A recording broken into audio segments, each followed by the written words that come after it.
All right, good evening. We're going to go ahead and get started, and we're going to call this meeting to order. Dr. Foley, roll call. President Reese, members of the board, please let the record show that all members are present. Thank you. We will have a moment of silence followed by the Pledge of Allegiance.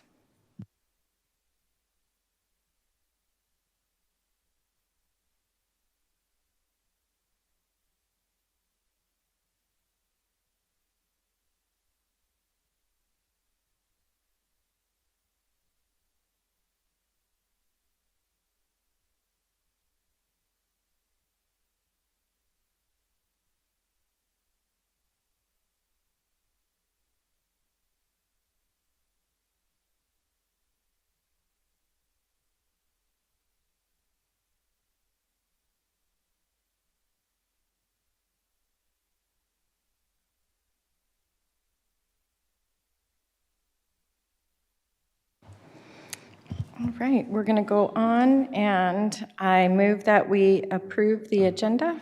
Second. Any comments or questions regarding the agenda? All those in favor? Aye. Aye. That motion carries 5-0. All right, Dr. Foley, the superintendent's report, please. President Reese, members of the board, we begin tonight with one of our favorite activities, which is the celebration of our amazing students and employees and volunteers and community members. And so tonight we have Cortina Tigers and we have the Gateway Gators in the house. So ladies and gentlemen, how this works is that we will invite the Cortina Tigers up first. We'll have the administration come up and they will call you up one at a time so that we can take pictures and celebrate each of you individually. We're excited tonight to get started. So I'm going to invite Mrs. Papke and Mrs. Michelson up so that they can help us acknowledge our points of pride.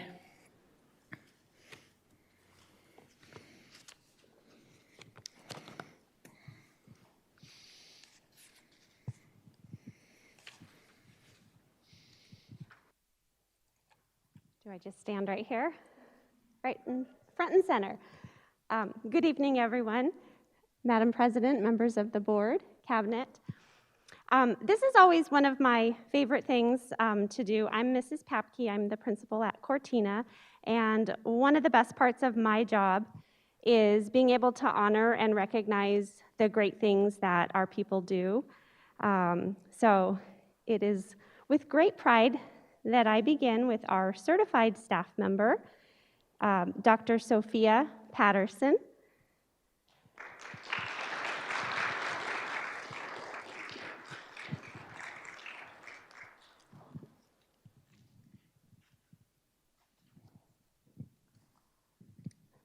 Dr. Patterson is Cortina's literacy coach. She has served in many, many roles over the years that I have known her. And she wears many hats, from supporting students directly with their reading skills to coaching our teachers, providing resources to our teachers, just being that support. This year particularly, as we all know, has been unique, and she has filled in as a teacher. She has taught online, she's taught in person, she has filled in when we didn't have subs in our classrooms, and no matter what you ask of her, she does it with a smile.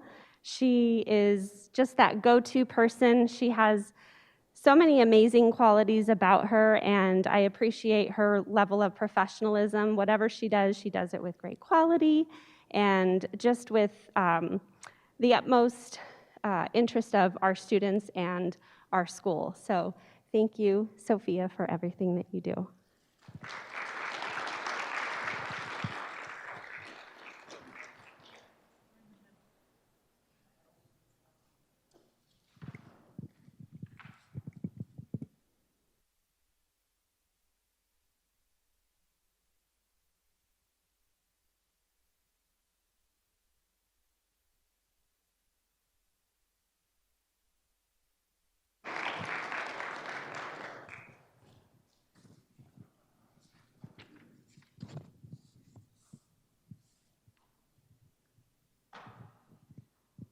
Okay, and next is our classified staff member. This individual, Mr. Bill Eager. You want to come on up, Bill?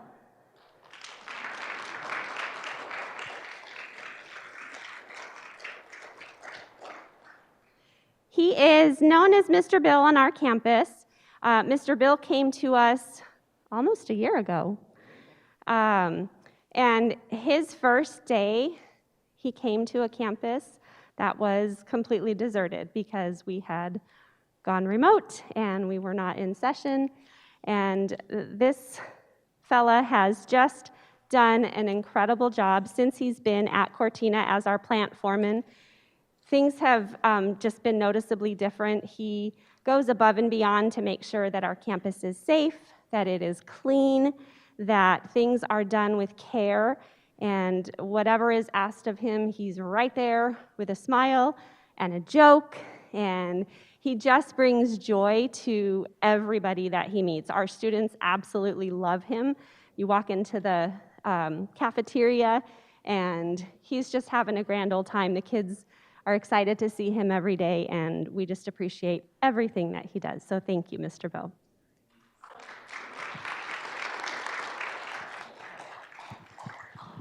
And I have to tell you, we were lucky enough to get him from a neighboring district.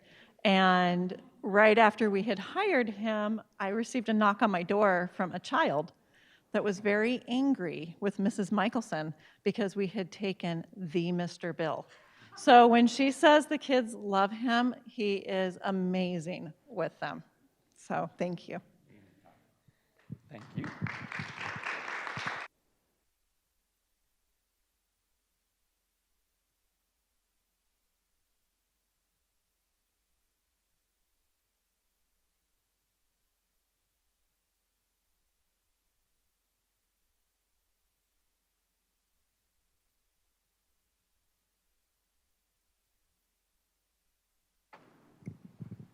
All right, next up is our student, and that is Miss Lauren Camp. Lauren, come on up.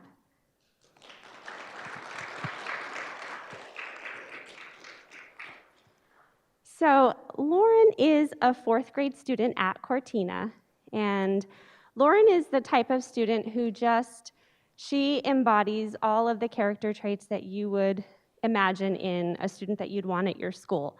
She has integrity. She is one of the most kind-hearted students that I have ever met. Everybody that she meets, she just makes them feel good. And her teachers absolutely adore her. She's been recognized on our campus for demonstrating character. She's been Student of the Month. She has participated in the spelling bee. She is active even outside of school. She is just an all-around great kid, and I just am so happy that we have her at Cortina, and I know she's going to do great things in the world one day. So thank you, Lauren, for being an amazing student.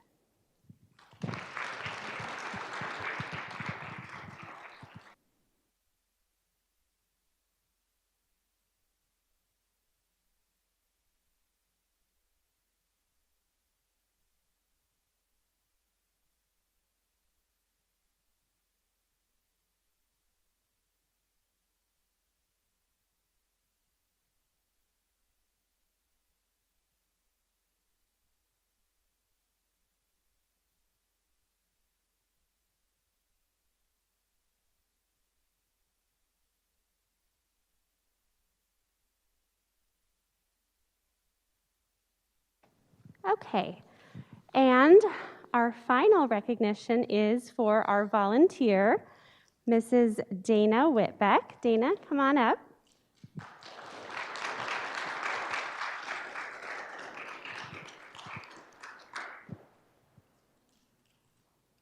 So Dana is a parent of ours, obviously, but she has stepped into the role this year as our PTO president.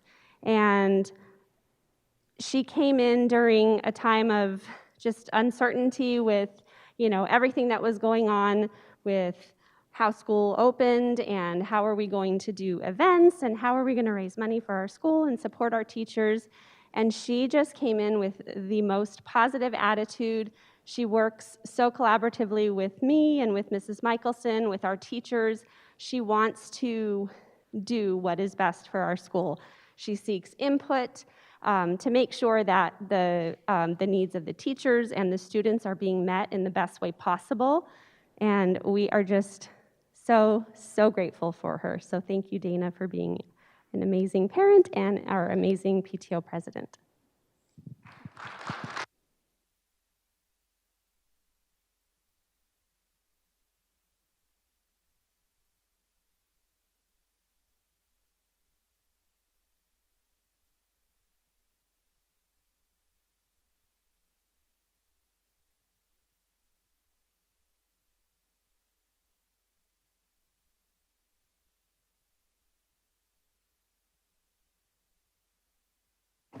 All right, now we'd like to invite Ms. Harris and Ms. Zabo up to acknowledge our Gateway Gators.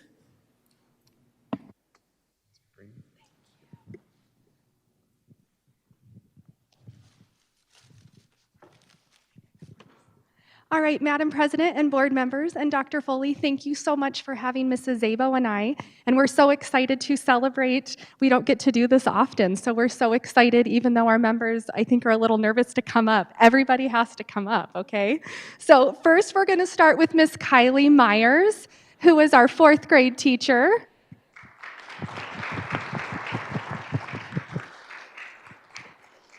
So we've had the privilege of serving side by side with Kylie over the past 3 years. Ms. Myers is instrumental in the development and execution of programming on our campus.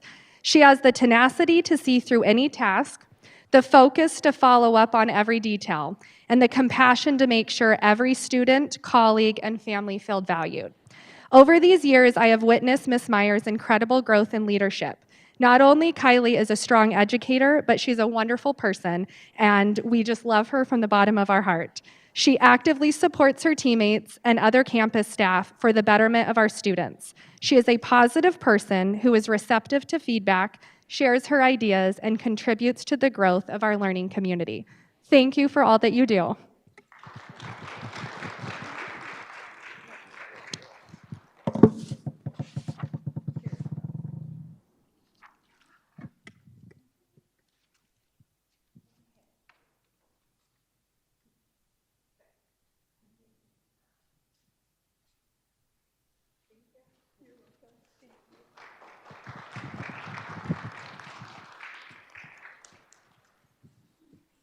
All right, next, Miss Lorraine Rosenberger, please come on up for our classified staff member.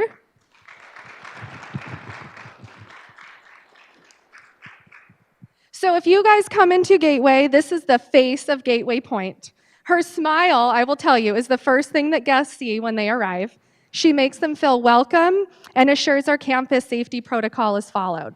Her experience of being the director of first impressions, as I call it, allows her to solve problems quickly and think of solutions in a timely manner.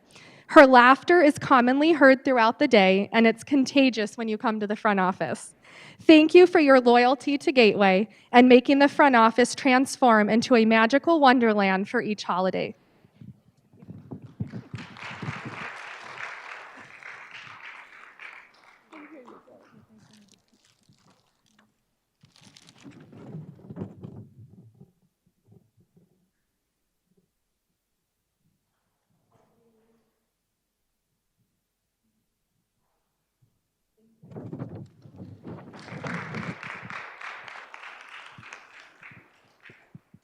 All right, next up is Miss Ivy Dean.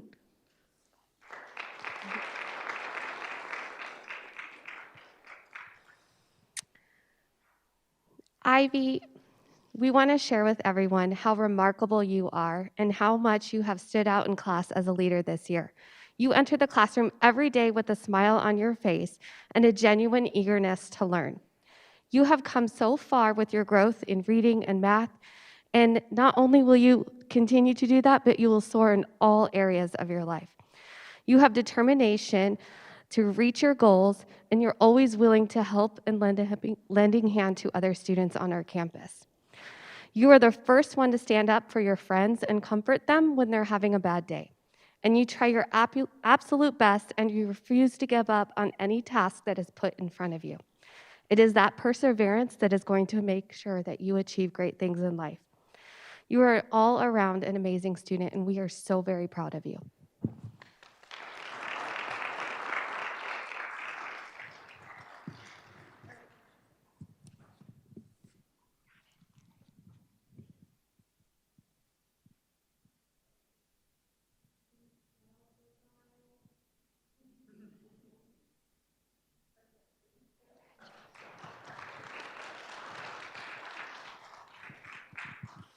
Our volunteer was Miss Kim Gibby, but she could not join us tonight, and we just wanted to share a few things about her. So, as everyone knows, 2020 is the year of the unknowns, and resources to assist families in need for the holidays were difficult to secure. Fortunately, we were introduced to Kim through one of our teachers' moms. Kim is the Children's Ministry Director at Heart Cry Church in Queen Creek. She is also a Title I aide at Pickett Elementary. Kim immediately was willing to assist and support Gateway by including our students on the Hearts Cry Holiday Angel Tree. Kim was readily available and made several trips to Gateway to pick up angel tree tags. We were certain that she worked countless hours behind the scenes at the church to ensure that the angel tree program was a huge success. Because of Kim and many members of the Heart Cry Church, 21 of our Gateway students received countless gifts that included much-needed clothing, winter items, and we can't thank Kim enough and Heart Cry Church for the work that she did for our community. We are grateful for that partnership, and we look forward to working with her in the future.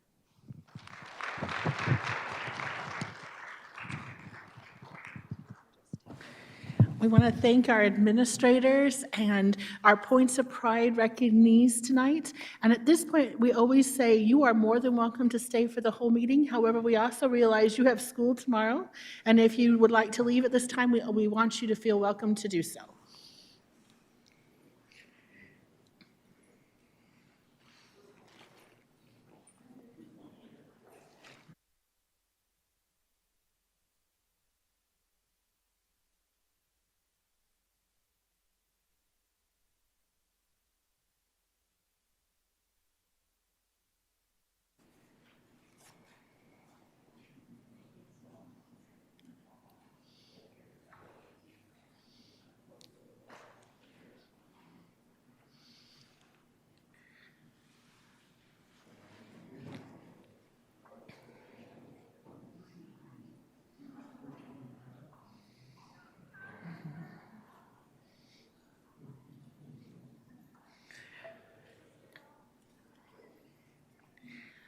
So President Reese, members of the board, for the remainder of the superintendent's report, we have our upcoming events. As you will see, we have another board meeting prior to our spring break. So I can tell you we are entering into the month of March. And so again, we will have our 2-week spring break one later this year than historical. So, and that concludes the superintendent's report. Thank you. All right, we will move on to board comments. Anyone with board comments? Okay, we'll move on. Request to speak. Mrs. Reach, any requests? Okay, moving right along. Then we will go on to our consent agenda. I move that we approve our consent agenda as it's presented. Second. Any questions or comments regarding our consent agenda? Can I make a comment? Mrs. Anderson? Okay.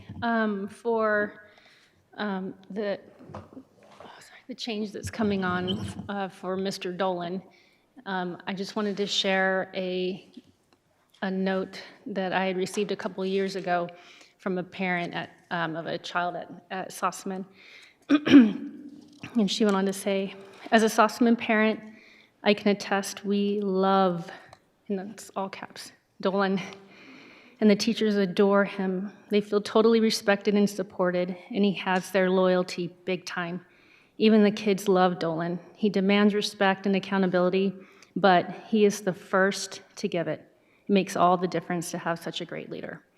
I know that changing leadership at a school it can rattle the ground a bit, and I know it's emotional for very many, even outside the school. But congratulations to the change and to your success. And coming from Cooley previously, we heard a lot of good things, and we were super jealous about some of the fun you guys are having over there. But I just wanted to share the positive note. And this is a couple years old.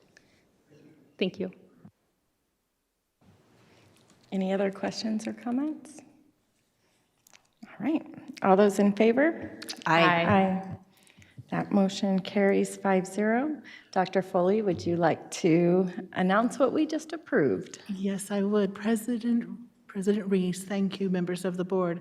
With the approval of your consent agenda, we have two people who we'd like to acknowledge tonight. You have just approved the recommendation of two individuals for some unique positions. To echo the comments of Board Member Anderson, we are really pleased and thrilled to share that Mr. John Dolan has been announced as and approved as our first principal of our Higley Virtual Academy, and we are very thrilled with that recommendation.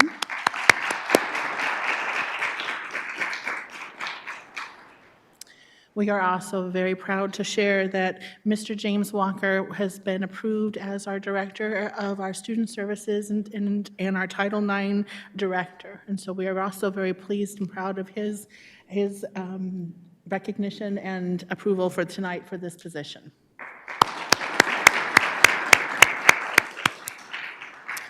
One of the things that we are very proud of is that we run a very tight process and we don't take this easy, and we run people through the ringer. And again, we have a process that we're proud of, and we can thank Mrs. Mum Martins for what she has brought to this district and ensures that we follow so that we bring forward the best candidates for you for approval. So we want to thank her for that process and for outstanding people internally who put in and have risen to this opportunity. So.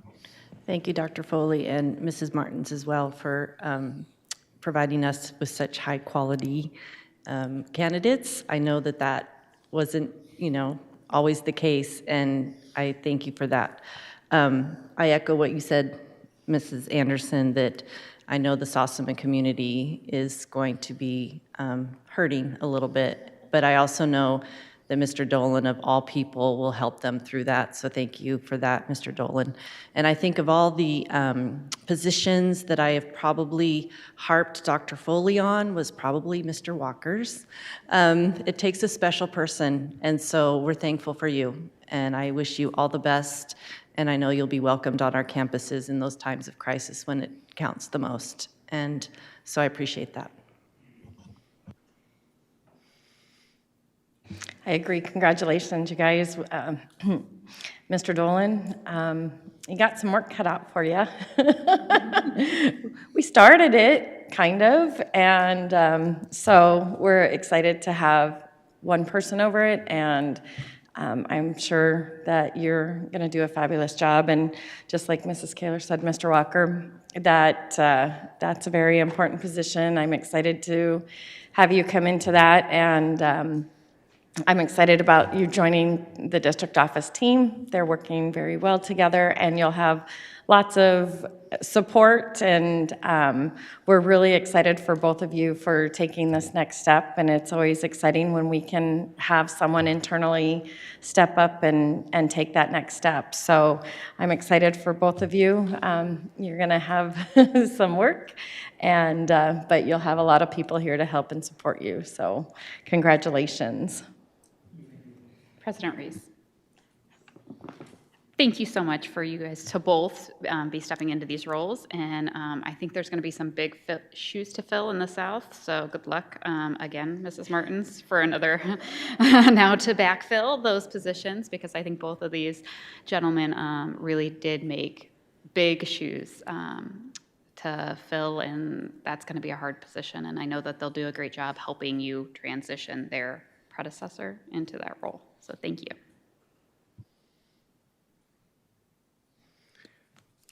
And you don't have to stay either any longer if you don't want to. They're like, yeah. All right, we will then go on to our information items. 7.1 is our monthly governing board M&O finance report. And does anyone have any questions regarding our finance report? President Reese, Ms. Kaler? maybe just a quick question. Did we hear, Mr. Gadd, what the ESSER $2 amount is for Higley? And can you share that with us tonight? Is that possible? We have heard it's 2.7 million for our district. Thank you very much. ESSER 3 is the one that's still in the Congress and has not been decided upon. President Reese, Board Member Kaler, we will also build into our next one the sort of an update in the capital and the M&O presentation, the formal final numbers, and you can see how they're all being included with what we know. I just heard that I saw Gilbert's the other night, so I was very curious of what our Higley's was too. So thank you for having that available.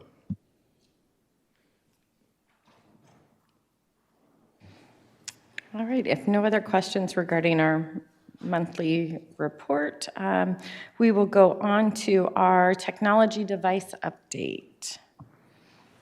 President Reese, members of the board. So we've talked an awful lot about, particularly at our last meeting, capital, and you saw technology being a big ticket item and one of the things that we are funding. You also have approved computers for one-to-one. And so tonight, we're providing for you an update on the devices. We're talking purely the hardware here, the devices, where we're at and what does it include and what is our plan, because this past March, there were some big changes made when we quickly became a one-to-one district with within one calendar year over 3 budgets, very, very intentionally. And so tonight, we provide an update for you so that you have an understanding of our devices and where we are with our technology from the hardware perspective.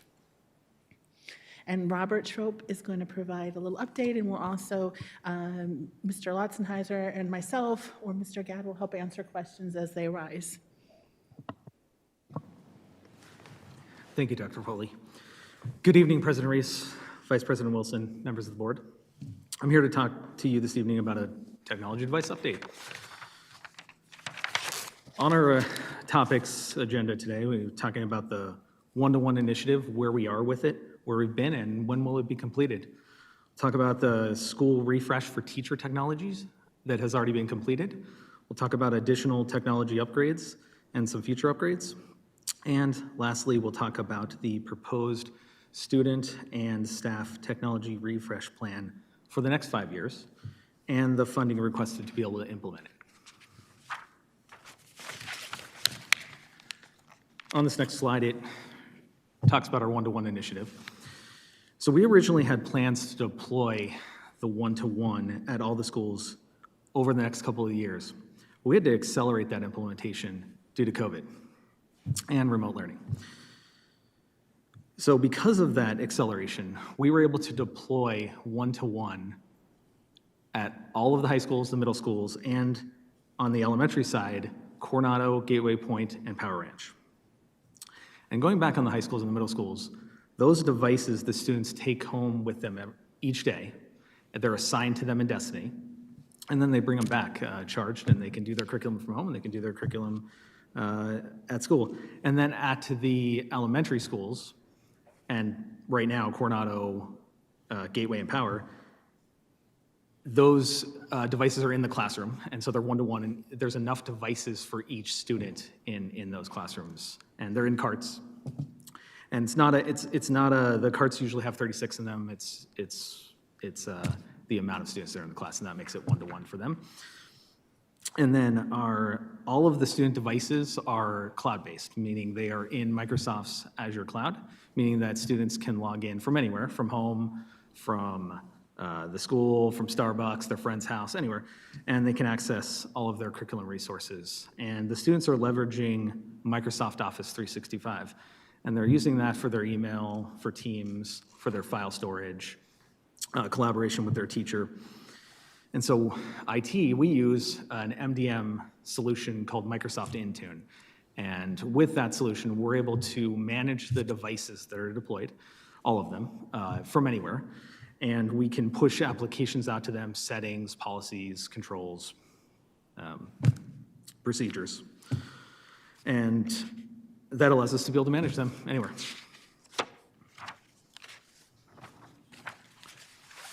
This next slide shows the one-to-one initiative timeline, so where we're going and what's coming up and how we're going to get to a full one-to-one implementation. So as you can see in the first column there, in school year 2021, so this year, we deployed Coronado, Gateway, Power Ranch, Cooley, Sossman, Higley High, and Williamsfield. And you'll see an asterisk next to Power Ranch, Higley High, and Williamsfield. And what that's saying is that last school year, we deployed half of the devices, and this year we deployed the other half to get them to one-to-one, and that was due to funding. And then we're going to deploy Bridges and Higley Traditional Academy this summer. And as you recall, the board had approved that purchase on the February 10th board meeting for 1,550 devices and 50 cards. And back on this year, that was a total of 8,170 devices deployed.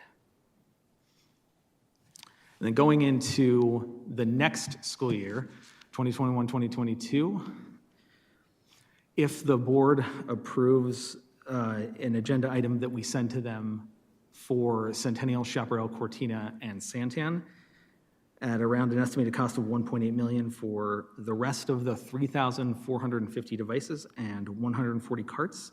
That will get us to one-to-one in the entire district, and Higley will be a full one-to-one district.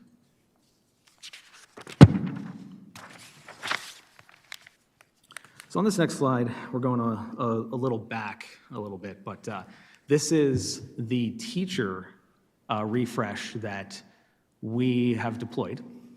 And I'm sorry to interrupt. Could you give me the total of all three of those numbers, or just give the three numbers again, the devices Yes. that we had? Sorry. No problem. I was trying to write it down and I missed the summer 2021 Yep, numbers. so in 1920 we deployed, and this year, we deployed 8,170 devices. Thank you. And then with Bridges and HTA, so the summer, we'll deploy 1,550 devices. And then at next school year, we'll deploy 3,450 devices. Thank you.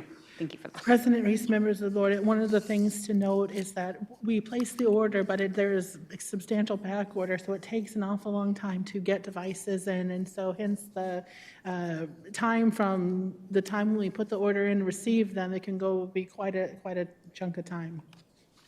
And also important to note that the expedition of hurrying this up with the pandemic obviously heightened it, but also when we look at our work and curriculum, when we look at the standards, when we look what we're doing with students, the utilization of technology is an integral part to what we do every day. It becomes as much of what embodies what we do with textbooks, or what we did with textbooks and workbooks once upon a time, and now is part of our learning and how we engage. And so hence the importance of having this technology available to our students as we bring curriculum to life in our schools every day. So, thank you. Thank you, Dr. Foley.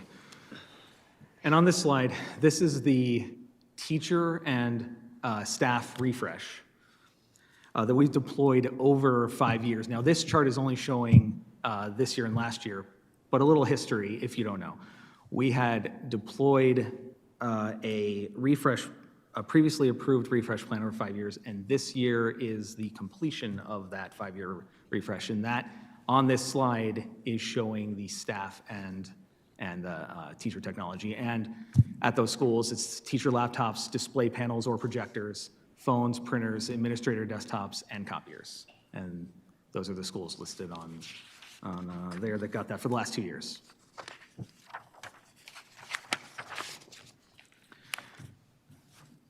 On this next slide, we have some additional technology upgrades to talk to you about.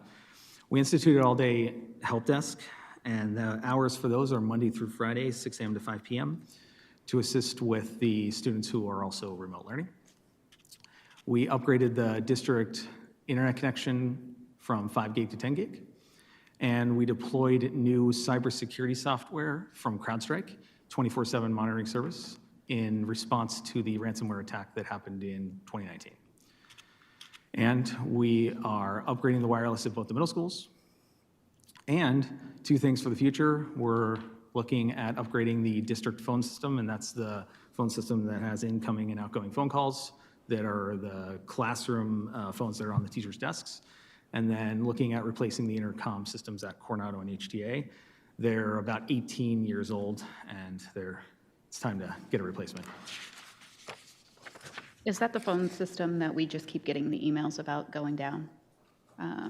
Dr. Foley, a few weeks ago, we got a few emails like right back to back. Is that the same phone system? Sorry, I forgot to ask, and I'm sorry to put you on the spot. President Reed's, Vice President Wilson. It rained in Arizona, and CenturyLink had some issues with internet cables, but we also had some technology difficulties as well. I will let you answer additional questions regarding the phones. Yeah, CenturyLink, like Dr. Foley had said, there was a storm, they had some outages, and then the phone system went down for various people around the area, including us here at the district office. So once they had restored that, the phone system was back online. This upgrade would entail a redundant system, so if one node goes down, then it fails over to the other one. Right now, we only have one node, so if it fails, then it fails.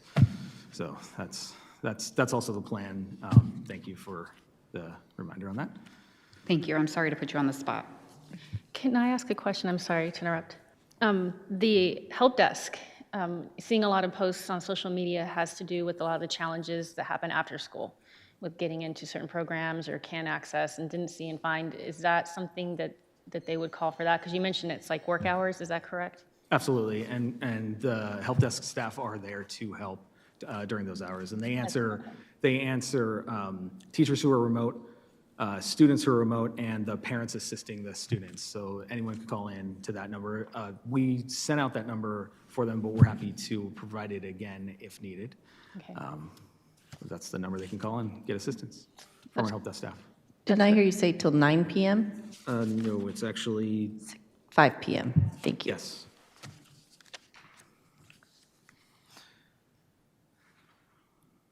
So on this next slide, we're talking about the next few slides, actually. We'll talk about the next 5-year refresh plan. But this time, we're including student devices, because as you know, we're deploying one-to-one, and we are proposing that we obviously refresh them so that we can keep them in working order. President Reese, members of the board, the other thing is important to remember too when he talks about these refresh plans, the technology budget is a little interesting. It's kind of one that has multiple braided funding because sometimes there's E-rate funding, sometimes there's bond funding, sometimes there's capital. So when we look at total numbers, obviously when these things come to you, we look at these with all of those accounts in mind. So it's kind of a quilt that comes together of different funds, if you will. But we'll talk about what are those needs and pieces that are part of the technology, and then obviously we would approve it by the funds when the time comes or the recommendations come to you for purchase. Thank you, Dr. Foley. And on the school refresh side, so we're talking student devices, and what that means is replacing student devices. And then on the school and teacher refresh technology, that's teacher laptops, admin desktops, display panels or projectors, and then the network infrastructure such as network, wireless, and servers, and copiers.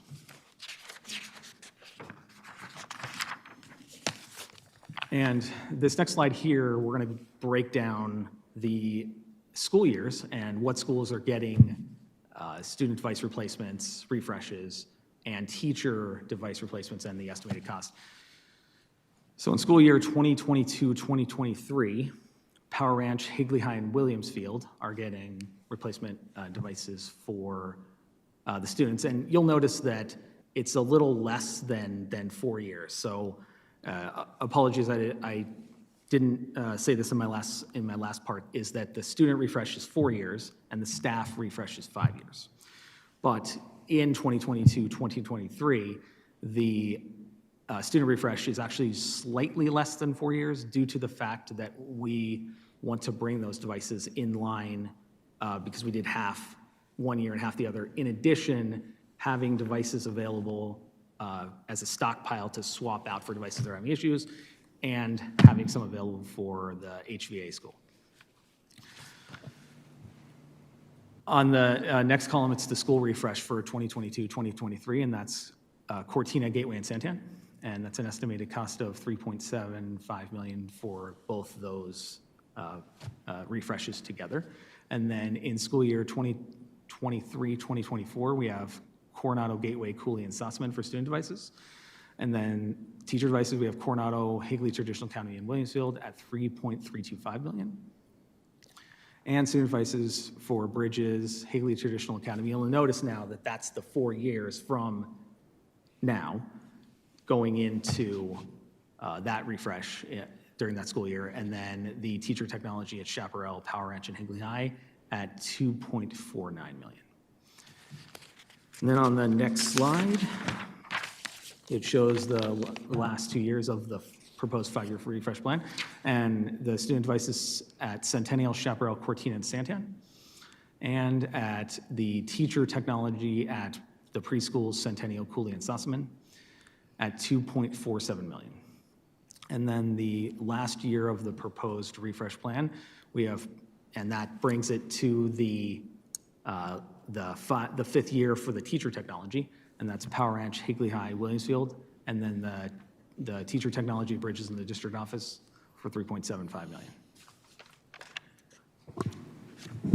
So President Reese, members of the board, you'll notice that HVA isn't up there and isn't listed as a school that's dedicated to have its own refresh, and that's for a couple of reasons.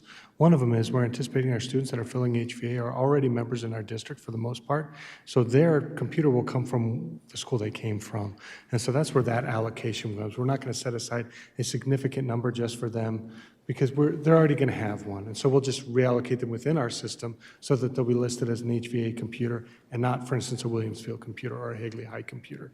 And at the same time, one of the things about accelerating the refresh for the high schools, that is going to develop a stockpile of us, so we have some devices, because we do know things break. Sometimes they break after warranty, sometimes they break during warranty, so that we'll have available devices to help fill in gaps for when we're having problems.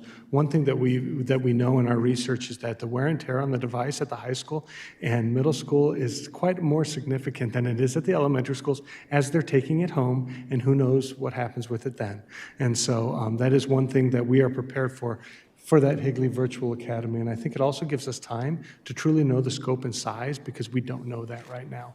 And especially in a post-pandemic world, how many kids are going to be taking advantage of that? We don't have an answers. And so we were going to be flexible within our plan because of our stockpile and how we're reallocating, but we will have the devices that we need, that any kid who is going to be attending HVA will have the opportunity to have a district device and they can work on it at home.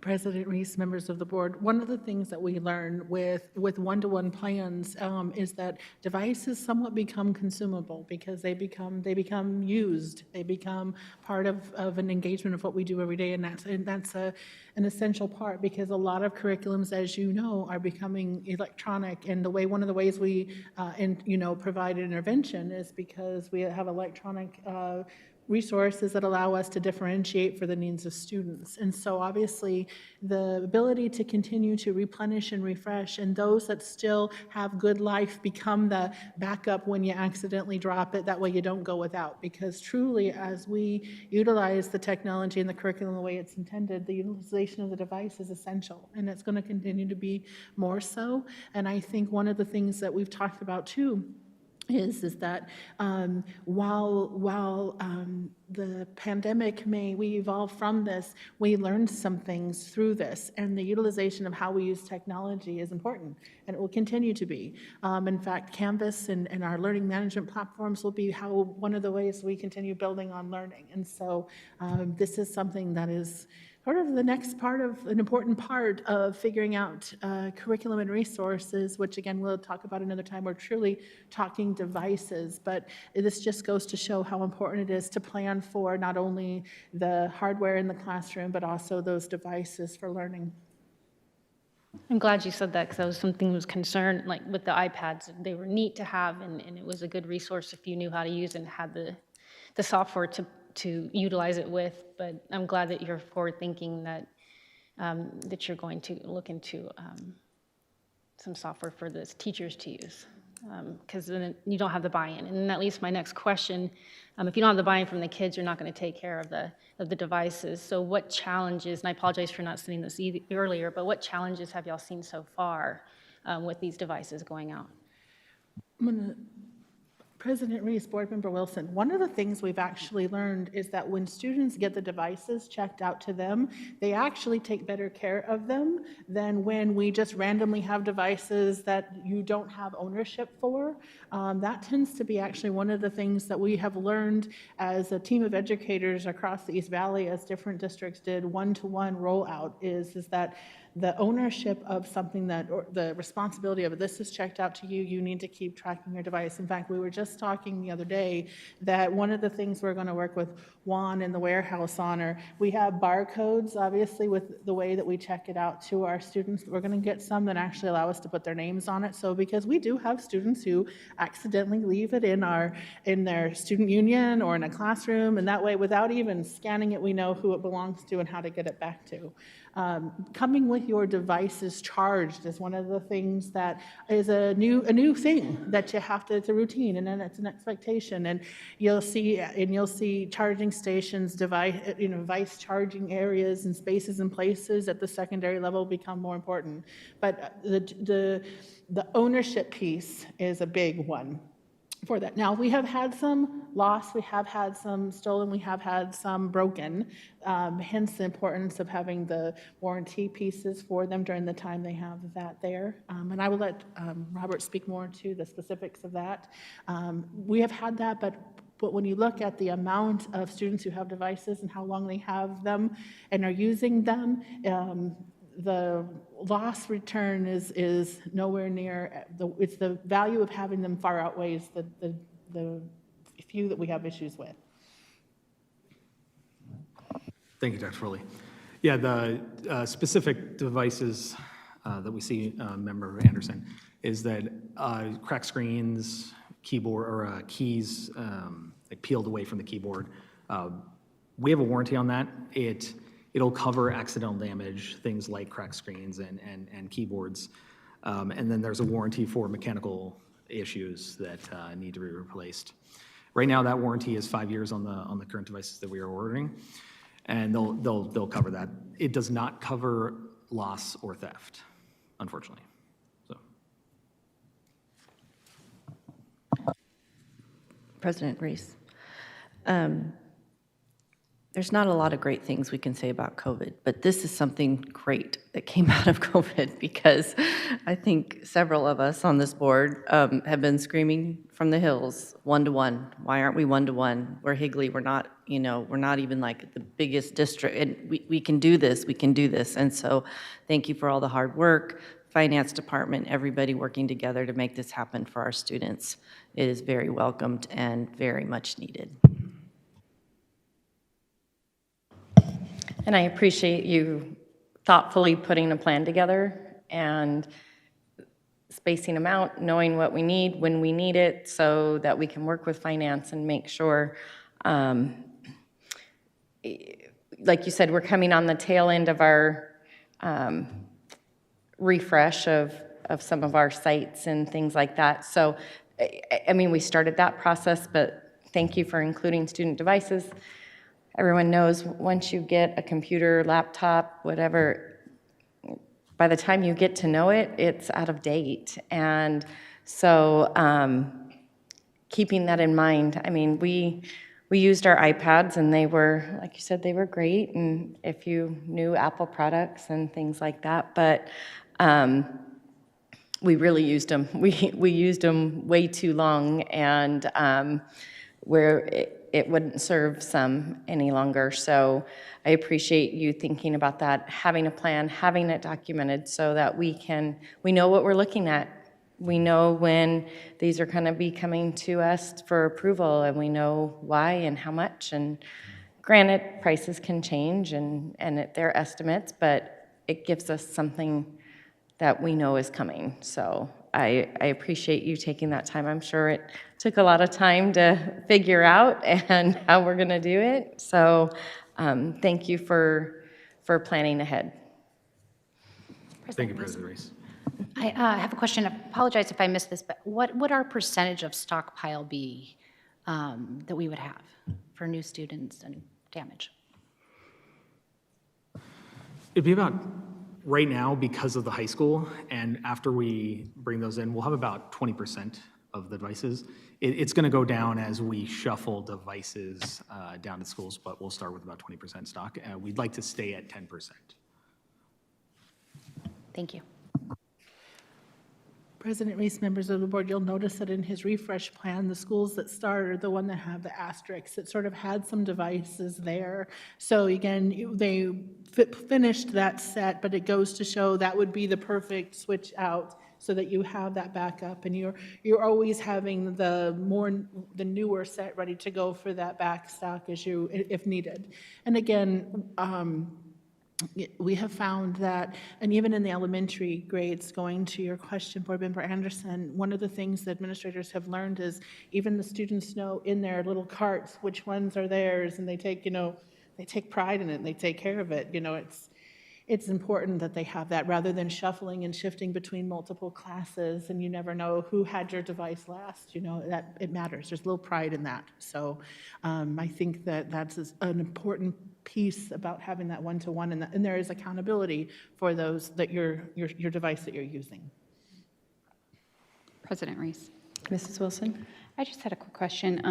Are sixth graders using their own device, or is it going with them because they switch classes in sixth grade, fifth and sixth grade, or just fifth, sixth? Are they using their own computer, or is it staying in the classroom and they use 4 computers or 5? I don't know how many classes they rotate through, but do you know? President Reese and Board Member Wilson, you know what? It may vary from site to site, and I don't know 100%. So but we could look into that a little bit to see how they've done it at the 6th grade, so that I can answer that question accurately, because it probably may be a combination of both. So we'll find out. I was just thinking if it would be better for 6th grade to have more like a middle school model or not. And it probably does depend on each site and each campus, but it was just a thought I had as we were going through this, that if they're, going through 4 computers if they have 4 classes, that's what I'm thinking, because that's what my children did historically. So that was just something to think about. But I'm sure our educators know exactly what to do and how it's working best at their sites. And mitigation strategies, we have really gone with our mitigation strategies to try and keep even classroom supplies to the individual students. And again, you'll see that our elementaries some of them may have not had the luxury because we weren't finished with one-to-one yet to have as many devices to do that. So the ones who got it, there would be more likelihood for that. But as we move forward and these devices are deployed, some of these mitigation strategies are staying in place, and so it would be also a health and safety mitigation piece that's a part of this as well. Plus, it matches what we've learned about the ownership of taking care of it when it's yours, and you keep it the way you like it.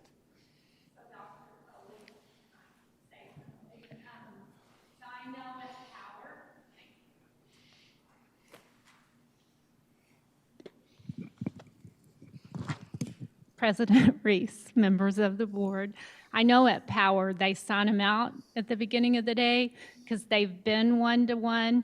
They take it with them to all their classes, and then they sign them back in. So it's true. Like the schools that have gotten the one-to-one are in a different position. But typically when they go class to class, if I'm number 16 every day in science, I get number 16. So I think we're moving in the right direction where everybody will be one-to-one very soon. So that's what I know. Mr. Shoup, one last question. I know currently Power Ranch has Chromebooks. Are we going to continue with Chromebooks there? Are we going to change them over to the other computers that we're purchasing? Where are we with Chromebooks? President Reese, members of the board. So one of the things that was unique at Power Ranch is that they were a Google site, if you will. They were a school that went to Google Docs and Google Classroom, and one of the devices that they used was the Chromebook. Now, one of the beautiful things about the Lenovo device that we have purchased at the other sites is you don't have to have a Chromebook to continue using Google. It works, it transcends device. So one of the things what we haven't addressed here is exactly which device you would purchase, but to be honest, whether we purchase a Chromebook or we would purchase a Lenovo device, the work that they're doing in the Google Suites could continue and be part of it. It's likely that we may evolve to a similar device cross-district but then again, we haven't finalized that decision. And you can see we've got some time here to do that. And I think we will, plus Delta, the difference is here for that site specifically. But they did keep them in the one-to-one, their Chromebooks, because that was what they had. Now everyone has the same device at that campus. But I will say when we refresh them, we'll refresh the whole school with the same device. The good news is, though, as a district, that if any given point we wanted to evolve or utilize Google Docs, we have people who dual platform between Microsoft Teams and in Google.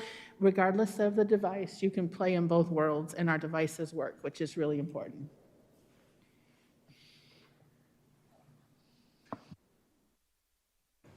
Thank you so much. Any other questions regarding our technology devices? All right, thank you. Then we will go on to our other information item, our graduation for class of 2021 update. President Reese, members of the board, we had a question a couple weeks ago saying, okay, so what are we going to do with graduation? And Mr. Lotzenheiser and the high school administrators have been deeply steeped in the world of what ifs, and how do we celebrate and acknowledge the class of 21 in an era of COVID, and yet progress being made without and adhering to mitigation strategies without becoming a super spreader event. So tonight he's going to provide to you an update of the work that this committee has done, and I greatly appreciate the amount of fact-finding that has gone on so that we can begin to make some decisions as this time becomes closer to. I know as a parent of a senior, this is important stuff. So Mr. Lotzenheiser, can you fill us in? Thank you, Dr. Foley.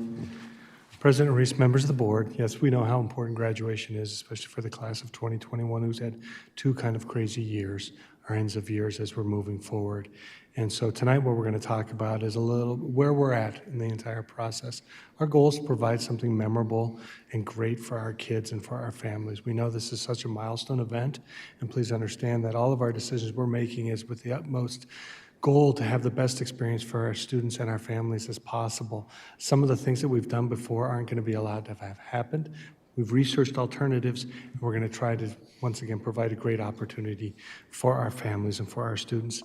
Initially, we got to go to ASU. It would be on the 27th of May. 2 ceremonies in one day. I haven't gone through it yet, but you guys had. Apparently it's a great day, very exciting. As we were down at Wells Fargo, ASU's informed me that's not going to be available. We were holding out hope. We got notification probably early December, hey, if we're holding a graduation, you can hold one. Obviously, things are not going the way that we want them to do. They're not going to be holding a graduation, and therefore we're not going to be allowed to host. And I know many East Valley schools are in the same boat with the inability to hold things at Wells Fargo. So we got together and said, what are some other places that we could possibly look at? Because our goal is to get as many people as possible there. And so as you can see on the screen, there are a bunch of different places we looked at. State Farm is one that the West Side schools use a lot, and we thought that would be really exciting. Unfortunately, they are booked with the West Side schools. The only date they could give us was a Sunday 2 weeks prior to graduation. We didn't feel like the timing of that was very appropriate for what we're going to do. So we looked looked at Chase Field, who was not an option for us on that date as well, or the dates around it. Talking Stick Arena, so now we're looking at where the Suns play and the Coyotes play. How else can we hold? They either don't do, most of them do not do high school graduations. So then we switched, and after talking to people in the community and President Reese, we then looked at the baseball fields. Some of them, one of them said flat out, we won't put anything on the field. And so we're not going to put a stage out on the baseball field. And then one we had hoped for, but they said, but we'll limit you to two tickets per person, which is, as you're going to see later, our initial proposed plan. So they were limiting as well for the attendance. And then one of them said, sorry, we're only allowing groups of 50 or more. And so they didn't fit the needs as well. And so as we looked at these, we thought, well, let's then now focus on the next step. What would it look like then to host on our own campuses? And so the brainstorming process that went through, I said, we know that there's going to be limited capacity. There was prior to pandemic, before we went to ASU, we know how limited it was. So we need to live stream. And I think that technology has improved significantly since pre-ASU days that Higley went. And so what does that mean? We started looking and say, what equipment will we have to rent? We do have a district stage, but do we need different ramps, chairs, the sound system? The reason we talk about the sound system, you think, hey, we have one on the football field. That's designed to be set out into the stands and not into the field. So when you're on the field, you can't really hear what's being said. So we need a different sound system to make sure everyone on the field gets to hear what's happening as well. It included a change of time and date. We were not going to hold it at 9:30 in the morning and 2:30 in the afternoon. Okay, yeah, I don't think I could survive that time. But I think we look at that and say, so now we're going to have to go tonight, and what does that mean? And so we're going to propose a plan where we're on 2 separate nights, because we will be using some of the same instrumentation on one field and then the next, and so that's going to help us alleviate some cost, as well as we know our community is very connected. With only 2 high schools, we have families that are very connected to both of the high schools and would want to watch those events. And so when you look at our proposed plan, we're looking at Williams Field on Wednesday, not the Thursday, but Wednesday at 7:30 on their football field. And Higley High would be Thursday, the traditional day that we've done it, at 7:30, once again on the football field. So then we started looking at, so what does this truly mean in terms of how many people are going to attend? Because that's important. And so the graduates, our graduating classes will be somewhere between 500 and 550 students. Then we have faculty and staff and workers, probably another 120 people that are there at the event. We do have the additional underclassmen that are there with our band, orchestras, and choirs. And so then we looked at the spectators. And right now what we're saying is that we would look at doing 2 spectators per graduate. And I want to put a caveat in, we still have a few months, and let's all hope and pray that in the next few months that things go to where we are allowed to have more within them. If you look at the 1,100, that's around 40% capacity at our fields. And so that's more than we were doing at the football games, if you remember that pre-then. But we think that it's an important part, once again, so that parents can come and be there and for that celebration. President Reese. Dr. Foley, I know there's been talk about our field, especially the Higley High field. I think it was in our superintendent's report. Would you be willing to share with the community if we are allowed to be on the field, et cetera? Because I know there was some talk, and I believe it was in our superintendent's report. President Reese, Board Member, Vice President Wilson, yes. One of the questions and concerns that had come up was obviously with our turf fields, concern about chairs or stages damaging the field.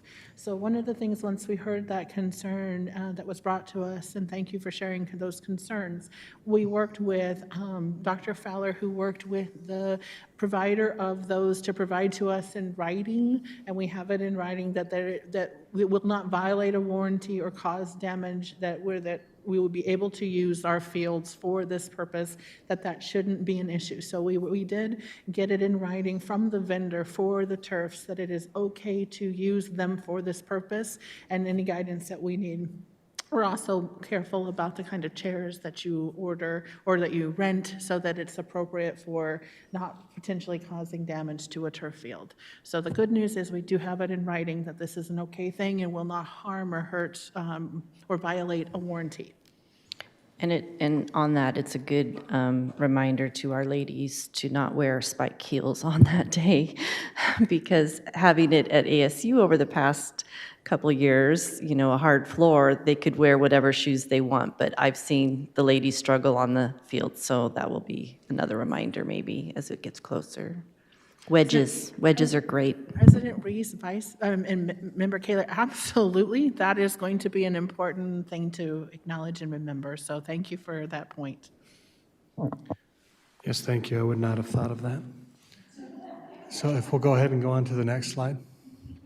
So we go back into logistics and looking at our expenses for this time. There is a $50 graduation fee per student. We look to keep this because even though we're having it on our fields, the costs are still quite a bit. Just so you know, the $50 does not cover the overall cost of the entire graduation ceremony. We supplement using M&O funds to be able to cover the ceremonies. The streaming service and sound rental is significant, but we do have a company lined up that has walked with both of our principals and making sure that we are set and ready to go. They've included our IT department to making sure we have clear communication to make sure that we're able to do that live stream. Having gone through a ceremony last year, the company we're using is the company, ironically, the one that I had when I was down at Basha. They did an outstanding job, and I'm really happy that they were available for us on those nights. We are looking at chair rentals. We have that lined up. We have our own stage, but we have to rent an ADA compliant ramp to make sure that that is there. Decorations, the balloons and different things to make sure that we're saying 2021. We are now, because we're going to be inside, looking at having fireworks and going through that process. And I put up the wristbands because we're talking about how do we manage the crowd, and that is 2 per student. And the idea that we were going to use is that when the kids come on that morning to come to practice, they'll get their 2 wristbands, and then they'll give their 2 wristbands to the 2 spectators that they want to come to the event. Like I said, should our subjects be changed and we're able to allow more, then they would get more wristbands going there. I know some districts are using GoFan, which is what we use for ticketing for athletics right now. We just felt like the wristband idea was even easier than that. They can get those and then share them and have that opportunity to go. So that kind of finishes up the graduation part of it, but we also know that the spring for a senior is much more than just graduation. And so I kind of stole a slide in here because I wanted to update you about where we are at in looking at additional events. And so prom is a big one. Prom or we're going to say prom-like activities. And the reason we say prom-like activities is because it might not look like the traditional prom if we have to do more spacing, so it might be in a different location. We are working through that process right now. I'm meeting with the high school principals and the high school people who are in charge of those events, and they're bringing proposals to me about where they would like to do it. I do want to say we will be holding some kind of event that we will celebrate with our seniors in a formal manner. And I know that's a big deal for seniors. We are looking at perhaps limiting it. It might not be a junior-senior prom this year. It might be a little bit more limited, especially if we look at going and continuing to use off-campus locations for us where we can spread out both inside and outside. I do think it's something very important for our students. And if you think about these kids, they didn't get to go to a junior prom, right? And now they're coming around here, and I think we all hoped by this time, you know, this year we would have those opportunities, and they aren't going to. And so we'll find a way, and we'll work with each site. It might look a little different at each site, depending on the personality, on what they want to do, but I will oversee that and help and assist them in providing that opportunity. May I suggest a masquerade ball? That theme has been echoed quite often. And so we're looking at that. Additionally, we're looking at our awards nights, which are very important nights, especially recognizing, once again, those seniors and their awards. And so right now we're looking at holding both Higley's and Williams Fields at the HCPA because we can have more people in there, limiting it again to 2 per senior. However, we can still hold those events. And we're also looking at the underclassmen one as well to provide that opportunity for people to be a part of those nights. And then the third thing, I don't have it on here, but this came out of our meeting this year. We're looking at how can we hold an assembly for the first time this year outside on our football fields. And this would involve, honestly, a pretty complicated plan where instead of holding 1 assembly, we would hold 3. And we would have 1/3 of the school at a time, which is much less than the capacity of our fields. However, they would be allowed to socially distance, to spread, still wear masks, be outside, but help have some of that, I guess, camaraderie and school spirit and some of the recognitions that we traditionally do. We're looking at alternative ways in doing that during the fourth quarter. The one thing I don't have on here is a communication plan. Our goal is after tonight, we wanted to present this publicly to you first, but we are anticipating sending out letters to families of seniors on Friday, letting them know the adjustment of the dates and the times.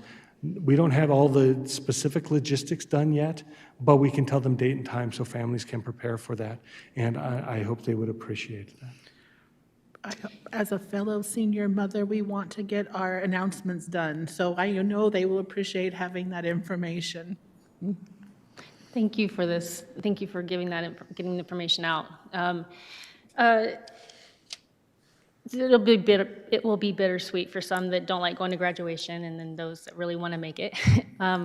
But do you guys have a formula to determine the two people? Like, are you going by numbers to determine it's just two people? At what point will you potentially raise it to more than two people that can attend for one student? Maybe it's because I'm in charge of athletics, but it's kind of following that model a little bit. And as we look for things to open up, we're going to kind of follow that process to think about that. Okay. You know, when we looked at that percentage, and how we did it was in the fall with the football, and we had to adjust and lower some percentages because of the amount of people in there, has made us kind of aware that we don't want to overshoot at the start and then have to withdraw and retract. Right. So I'd rather start low, and this is the bare minimum, and I know this isn't the best, but if we're able to add, that's better than having to pull back. And so that's kind of where we were looking at. Okay, thank you. President Reese, Board Member Anderson, one of the things we learned, having gone through this in the fall, was what does that number look like in our capacity, in our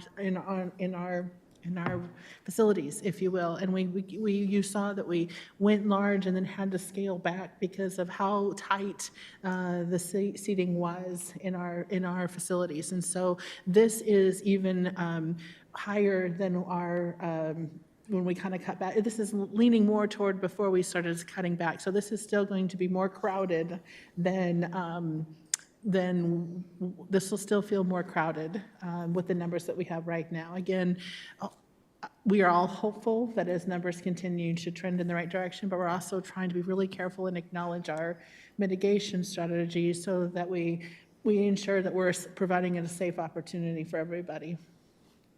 Going off of the amount capacity, what is the max amount that a student could have? As far as two right now, could it be 3 or 4? What's the max amount that if possible? President Reese, Board Member Schultz. Right now, our maximum capacity is listed on our stadium is 2,700. Okay, and so we're going to 1,100 right now, which is below that 50% mark. If we doubled it, we're at 2,200. We're getting closer. I think that's a great question. I don't know if we'd ever look at doing more than 4. Okay, but because we are getting close, and I think we've all had this discussion. We've been on our fields. We don't have huge stadiums. We've got great turf. We don't have huge stadiums, and so that's where it is.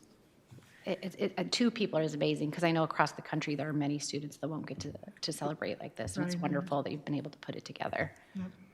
President Reese, Board Member Schultz, one of the things that was a challenge is even pre-pandemic, utilizing our own fields was tough because there was going to be a capacity, and that was one of the reasons why ASU was fabulous, because you could have as many as you wanted. And hence, that's really one of the bummers of losing that facility, is the ability for a large space for as many people possible. So we had to limit numbers prior, and definitely are going to, even if we're able to come up some, we'll have to limit. Mrs. Wilson? Thank you. In the letter, are we going to share that there will only be 2 tickets per child? Just to think this out, if parents are thinking they're inviting their whole family in and they find out, a few days before, oh, by the way. So I'm thinking through how a parent would maybe handle this, that we maybe should share in this letter. There will be a limited seating if somehow, but good luck formulating those President words. Reese, Good Vice luck. President Wilson, yes. They are sharing out limited. I don't know if we were going to plan on putting the number in there, but we are going to say there's going to be limited spectators. And then once we finalize some of the logistics and are able to share more completely with them, we'll put that out there. Thank you.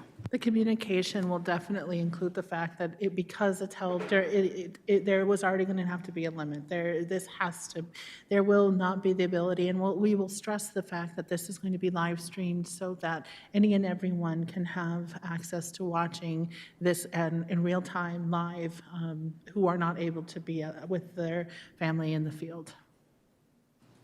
And as a parent of a graduate, as 3 of us, I believe, are up here, and 1 sitting right there, I thank you for thinking this out early, that we're getting a plan, we're coming together as a community and trying to solve a huge issue. So I appreciate the time and effort that is put in at both high schools and as well at the district office. Thank you. President Reese. This gives me hope by coming up with something for prom and for graduation, something so big that we're able to do, that the younger grades in the 4th quarter will also get some of their special assemblies or things like that we might be able to figure out a way to bring that to them at the end of the year, which I know they also really love and miss as much as our seniors do as well. So thank you. President Reese. I was like, wait, who? I know, I'm like, go that way. Mrs. Kaler. I really hope and pray that we can at least do 4, to be honest. In my personal opinion, I just know that there are families that have, students have 2 moms and 2 dads. And I think that's going to be really hard on our students to have to pick if it's just 2. So my hope and prayer will be that we can get at least 4. But I understand the 2, and I support that for now with the hope that we can do more. Thank you for looking at all of our options. I know. Well, one of them does Chandler Gilbert Community College on their baseball field. I won't say which one, but so they do hold them. I'm not saying that's happening this year, but they're not. It's after spring training. They'll have, no one uses the fields. But no, I appreciate it, and I hear you, Mrs. Kaler. If all we can do is 2, yes, it's horrible, and it's, we all want to celebrate, and that's why we went to Wells Fargo Arena. But the other thing we have to remember too is we're going to have to deal with weather, and being outside, we're going to have to hope and pray that we don't have rain, which doesn't happen often, but it happens when you don't want it to. And the other thing we need to remember is perhaps some of our grandparents and things, even though it's at 7:30 at night, it is hot. It is still hot. And again, that was another reason that helped us make the choice to go to Wells Fargo Arena. At multiple graduations, we had to have paramedics there because people were fainting and they were too hot. And these were spectators, not our graduates who are wearing gowns and all hot and perhaps nervous, but we were having family members and people in the stands fainting and overheated, and we would have to have paramedics there on multiple occasions. So while yep, we're going back to traditional, and that's okay. And I'm just glad that we're looking at being able to do something. And we take a beating, and we have since we've been in person, and we continued in person after the winter break and did not pause there. And people perhaps may not be ready to hear that we're trying to do some of these events. I mean, we're still getting some emails of some parents who may disagree, and we all definitely have to make choices based on our families and understand that I know our principals will definitely work with those students who, for whatever reason, may choose not to participate in an in-person graduation, and I have no doubt that that will become part of the plan, and that we'll try and make it just as special for those who choose not to or cannot. And so it's going to be difficult, and I'm sure we're going to hear some people saying we're not ready for this. And but when I keep hearing over and over our national experts say, we're good, we should be doing this, we need to, we need to be moving this direction. And everything we have done, they are now saying is okay to do.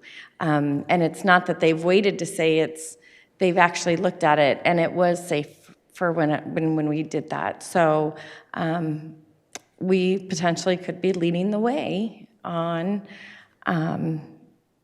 choosing to hold these type of events in person, but we have done so with everything else very carefully thought out.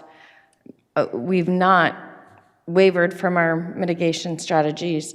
We have told the AIA they may not use our fields for things because they wanted more people there than we were comfortable given our own mitigation strategies. So while we are working on it and planning, and again, we will try and do everything we can to make it just as special for those who choose not to attend for whatever reason,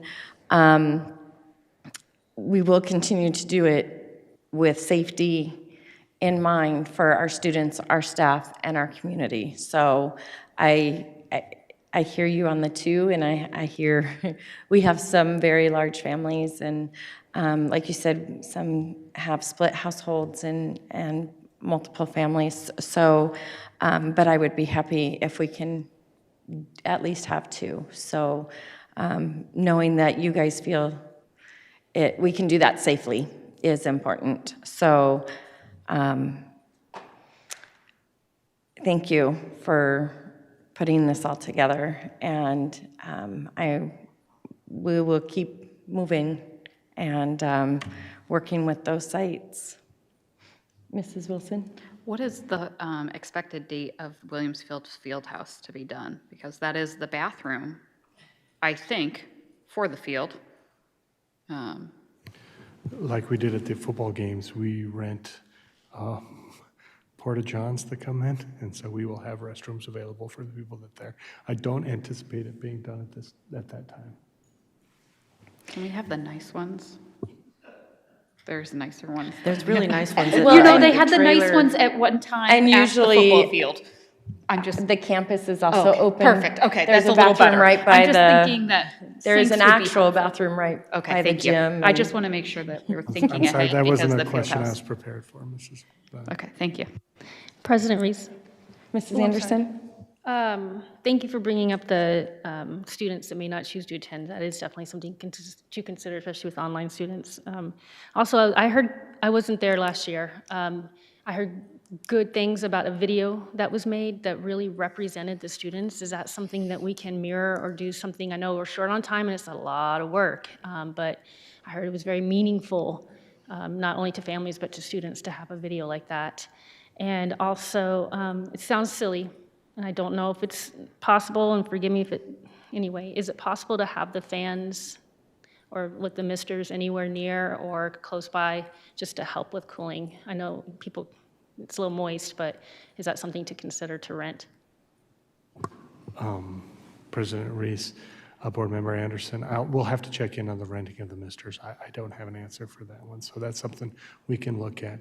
Part of our discussions in looking about that video, and please, I hope everyone understands how time intensive and how much it was. And so part of the thought process was, because we are able to live stream the event and it can be recorded, that would replace making a separate video from what we're doing, because and the live streaming is not like it would be at a football game where you're zoomed back in and you see the whole field as a whole. They have cameras close, and so it's seeing individual kids come across stage when their names are read and things like that. And so the thought at this time is that we would not be putting together another one of those videos. for what we did, but we would be using the live streaming option instead for them. We will be looking at how specifically, if parents are going to opt out, what other option we can give them, whether that's a small day that they come in and the principal gets to shake their hand while they're in their diploma or something like that, and give them that. That would be a smaller thing set off to the side, maybe at the HCPA, how we would do that. But at this time, we are not planning on doing one of the as comprehensive, because I heard all about it being in a different district, how much awesome it was, but we are not looking at doing that. Perfect, thank you. Any other questions, comments? All right, well, that takes care of all of our information items. Do we have any future agenda items? Okay.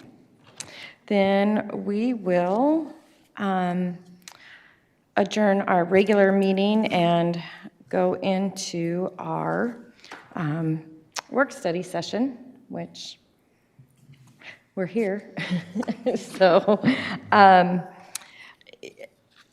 I usually at this time, does anyone need a really short 2-minute break, or are we good to go? Everyone's good? Okay, then we'll keep moving. So we will go on to our work study session, which will follow our board training.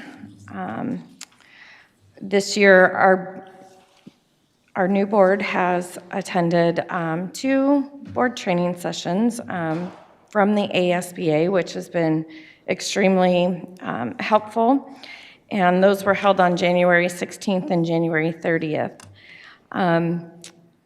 The session that was held on January 30th really focused on our governing board and superintendency communication.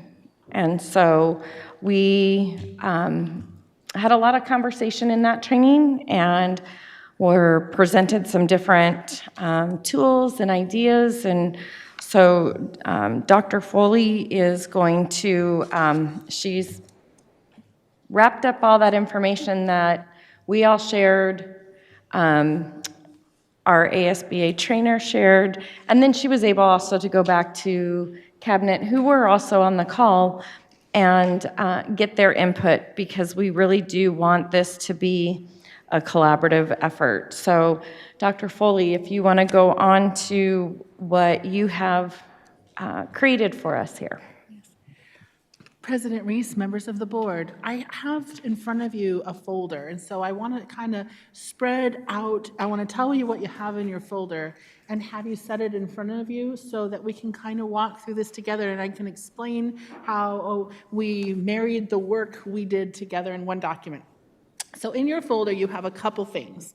You have a little packet that looks like this that only has ASBA on the bottom. That was the actual packet we worked out of on the 30th. And I wanted you to have it with the blanks there because I wanted you to see that this is nothing that we didn't start with together. So you have that as the reference for the actual resources we had that day with the blanks that we worked from. So you can set that to the side. Can I just interrupt you really quick? I'm so sorry. Yes. Just for our new board members. So in our work study, it's a lot more conversational. We don't have voting items. It's just, if you have a question, jump in and ask. And so, sorry, I didn't want to interrupt, but just so you guys knew what to expect. So this is just a whole lot more conversational. And that we don't have any board voting items, so. Truly, this is a dialogue. In pre-COVID, we actually sit in the back together kind of in a round circle, and we now have the technology to record them, but because we have points of pride, we have enough space for people to come, we've kind of left it like this, but definitely this is more informal. So you've got in this packet the initial handout you had with the blanks that we talked from. The other thing I included was the notes from Nikki. So I know, remember she kept saying throughout this whole training, Dr. Foley's going to have some homework. Dr. Foley's going to have some homework. And I was taking notes and Nikki was taking notes and kind of capturing some of the conversations that we had. So I included that in here for our record as well as in addition to your notes. The other thing I have in here is a little packet with some policy references, because as we'll start talking here in a minute, we're going to reference our KE, our KEB, and then when we talk about executive session, I just asked our wonderful Darlene to put this for us so we have it to reference when we're talking about. And then what I did was took our work and blended it together and put it in this document. And this one is the one I want us kind of walking through. It's got both logos. It's got the Higley logo next to the ASBA because this is the template from the ASBA training that we did together on best practices and important conversations to have. And then we're kind of creating this like our own handbook, if you will. This is our Higley Governing Board Superintendent team agreements. And so this is where if we've missed something, if we didn't catch something, if we need to fix something, this is where we'll do it. And we'll talk about it and we'll update these documents so that we all have them. So what I've done in the PowerPoint is just copy right from this packet. So you don't have to worry, they're the same things, but I wanted anyone watching to follow along to see the same thing you have in front of you on the screen. So we'll start with the fact that this just explains that we met on 2 meetings, just as President Reese explained. The first meeting was more about our roles and responsibilities and getting to know our unique communication personality styles.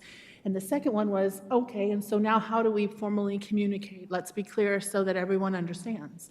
And so this is just a summary that outlines our processes, our protocols. Obviously, the theme of our year has been, it was one of your strategic goals, was processes and procedures, and we're outlining them for everything. So we figured let's formalize these two so that we have these procedures going forward. You're going to look at this and go, that looks just like our form with our unique information kind of tucked in there. And a few things came off only because it was redundant, and I'll kind of walk through them. So obviously the HUSD Governing Board expects to, this is what we kind of agreed to that day, receive regular communication from me every week unless there's a holiday break. And one of the things you'll see that I would always do would be, all right, we're getting ready to go into spring break. There will not be a status report for the next 2 weeks because your team of leaders who would be writing your status report are not here. And you don't want to know Mr. Latzenheiser had a wonderful time on the beach, although I'm sure he'd like to share that with you. But essentially, though, you would know, though, if there were ever emergencies or concerns, you would be emailed immediately or texted, obviously, as per our agreement. But you would expect regular communication from me every week. You'll expect daily communication from us on the number of COVID cases. That is a unique thing in our pandemic crisis management process that we agreed to do as part of our protocol. For every day you're aware of the number of cases on which campus, if we're going to be making any phone calls for quarantining or otherwise, you're informed about that so that you know in case questions come to you, you know the number and the schools, and then the next day is the dashboard's updated. So you're going to receive those daily communication. You're also going to receive weekly. There was also in the template quarterly, monthly. Well, mostly that is our business of our governing board packets, and our quarterly updates are our governing board topics. So we kind of blended that into you expect to have access to the same information, that board packets and supporting documentation prior to our meetings, usually at least 5 days prior to a scheduled meeting. Obviously, if it were an emergency scheduled meeting, it would look different than that, but we'll talk about that process here in a little bit. That one of you asking for additional information would result in all of you, hence our question and answer process. And of course, when we have our meetings and we talk, you're all getting it. Or if something comes up, additional information. So, and again, that special communication are done for everybody. These bottom shared agreements were things that we talked about with Nikki that kind of came up as kind of the underpinning understanding of agreements in this, so that what we know and what we expect from each other, obviously collaboratively, we set the stage for how we function and the business of our district. So next slide, next page. So again, superintendent expects, we talked about the fact that questions regarding operations, emergency, concerns, or feedback are always directed to the superintendent, never, and the appropriate cabinet member and/or board secretary. Never ever worry about, I don't want to bother her, I don't want to give her one more thing. My awareness of it is how we can monitor and prevent things from happening. So one of the things that's important for me is if you know something, you're aware of something, there's an issue, there's a concern, that I'm made aware of it, so that we can work with the appropriate cabinet member, and we can take it down the chain, but we can also address the problem, because it may or may not be something that's systemic, that it needs another level of process or procedure or revisiting a training for. Dr. Foley, just real quick, just a few weeks ago, it was a Sunday morning, and all of a sudden there's fire trucks at Cortina, and I can see them from my kitchen window, so sorry, Dr. Foley, I know it's, 9 a.m. on Sunday morning, but I don't know why fire trucks are at Cortina. So there's an instance where I did bugger on a Sunday, and I tried not to, but we had to find out. Here's the deal, and it was a lovely drill that they were doing. There was no emergency. It would be nice if they let you know, hey, we're going to use your parking lot for a drill. But again, I guess the thing of it is that it's important for me to know, and that you make me aware of it. You call, email, or text that I would expect that you let me know, and then we'll work with who else we need to involve in that as well. And again, these agreements are similar, and they were part of the conversation we had with Nikki that we kept here, that again, this is how we support each other. This is how we make sure everyone knows who needs to know and communicate, so that we can address it. You and I have all seen where we have information, and we all have different parts of the story, and sometimes they sound alike and rhyme, and sometimes they're very different depending upon the perspective. The more information I have and then work with those to help us all understand, the better. So again, that is kind of never hesitate, include me in communication. Kind of the next one. So our emergency protocols. So this is when we talked a little bit with Nikki about, so when we have an emergency, what can you expect? Well, you'll get some, depending upon the situation and what's happening, a quick text, it may be an email where I can provide more information. Know that sometimes it is completely confidential information. I'm sharing with you what I know. And we also talked about the fact you may also know before I'm even aware of it, but you're making me aware of it, or are in the process of being made aware of it. We will get you information as soon as possible. You can expect that when we have, and again, we talked about how in pandemic, in fact, today we sent communication to our administration, how in precaution with limiting close access, cleaning, bus evacuation drills are something that have been postponed, and they have recommended continuing to postpone, because again, this is one of those where the risk is probably outweighs the benefit. Although as we go into this next year, I think there are going to be some things that we revisit that have been put on hiatus this year. When you have an emergency thing, you'll be made aware either in a text or an email. If it's going to be newsworthy, every now and then something happens that may end up meaning that we may be on the news. And if that's the case, you'll be made aware of what I'm aware of and the perspective that is being shared that obviously we know about. You can expect that if there are additional questions, sometimes in the middle of it, I'm still getting information. Either Darlene, Governing Board Secretary, or I will get that information, and then we'll share it with all of you. So if one of you want to just text us, hey, I want to know more about this individually, we'll get that information and provide an update to all of you on that. So again, emergency plans and understanding. One of the things that we've talked about and you've asked for is, what are our emergency plans? One of the things tonight is we just formalized the individual who will be in the position, and we'll be working with James to take a look at our processes and our procedures in more formalized fashion. This week we had a general administrators meeting where we warned them, this summer we are having some training on some processes and procedures procedures, and there's going to be updates. And one of the things that we would want to do is bring those updates to our administrative team and then provide them for you as well. And these were things that we would do in an executive session, probably because you don't want to broadcast your emergency plan out there. But I want you to know that July and August, what we will do is have our updated emergency protocols and plans for you, because we will have formalized them. We're trying to create more of our written processes and procedures so that we're consistent across the board, that we can provide feedback and training for people, and that it continues to happen consistently, which is really going to be important, because I think post COVID crisis management, we've learned a thing or two, and some of our plans need to be modified anyhow to address some of those mitigation strategies. So that is an important task our new director will be working really quickly on. He will even tell you when you talk to him, he is excited about helping us with processes and procedures. And again, under what circumstances would an emergency board meeting be called? Obviously, any time that there is going to be one, you will be notified. You will be notified by email, you'll be notified by text. Normally, there's a 24-hour from the meeting notice being posted until we hold the meeting. Obviously, when emergencies happen, that's the very nature of them. They're hard to plan and predict, but what we would do is work with you if you were not in town to be able to call in or connect with us if possible. Obviously, we will notify you as soon as we know the need for one. And this year was an opportunity for us to have impromptu meetings. Okay, the state is going to be releasing metric information. They're going to release it, they think, on Friday. Well, then we call the meeting on Saturday. So again, unique circumstances call for situations. So know that if and when that needs to happen, you'll be communicated with.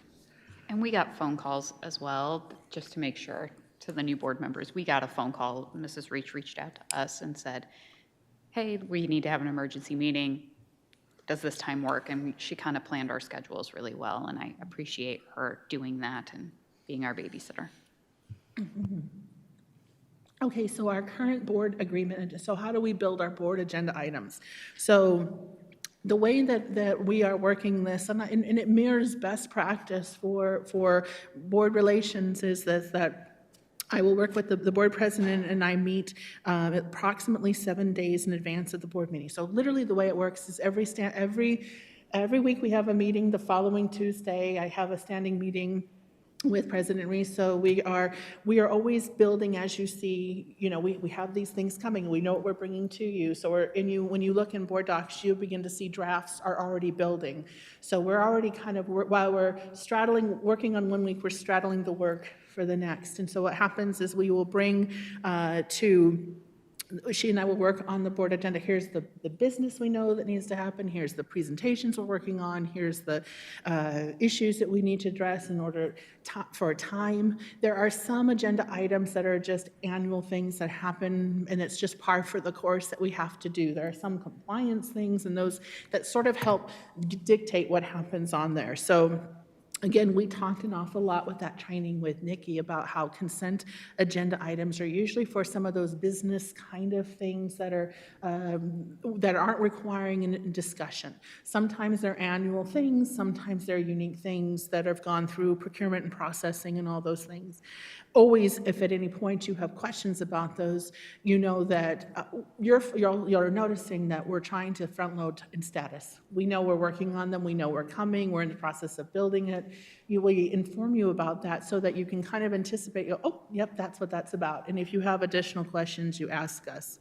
You obviously can depending upon a situation, can request to have anything pulled from consent. We talked about the fact you'll want to let me know as soon as possible so that there may be extenuating factors connected to that. In other words, timelines, compliance pieces that may impact or that could be concerning. And so that dialogue for me knowing ahead of time or providing that additional information that may help you is always important.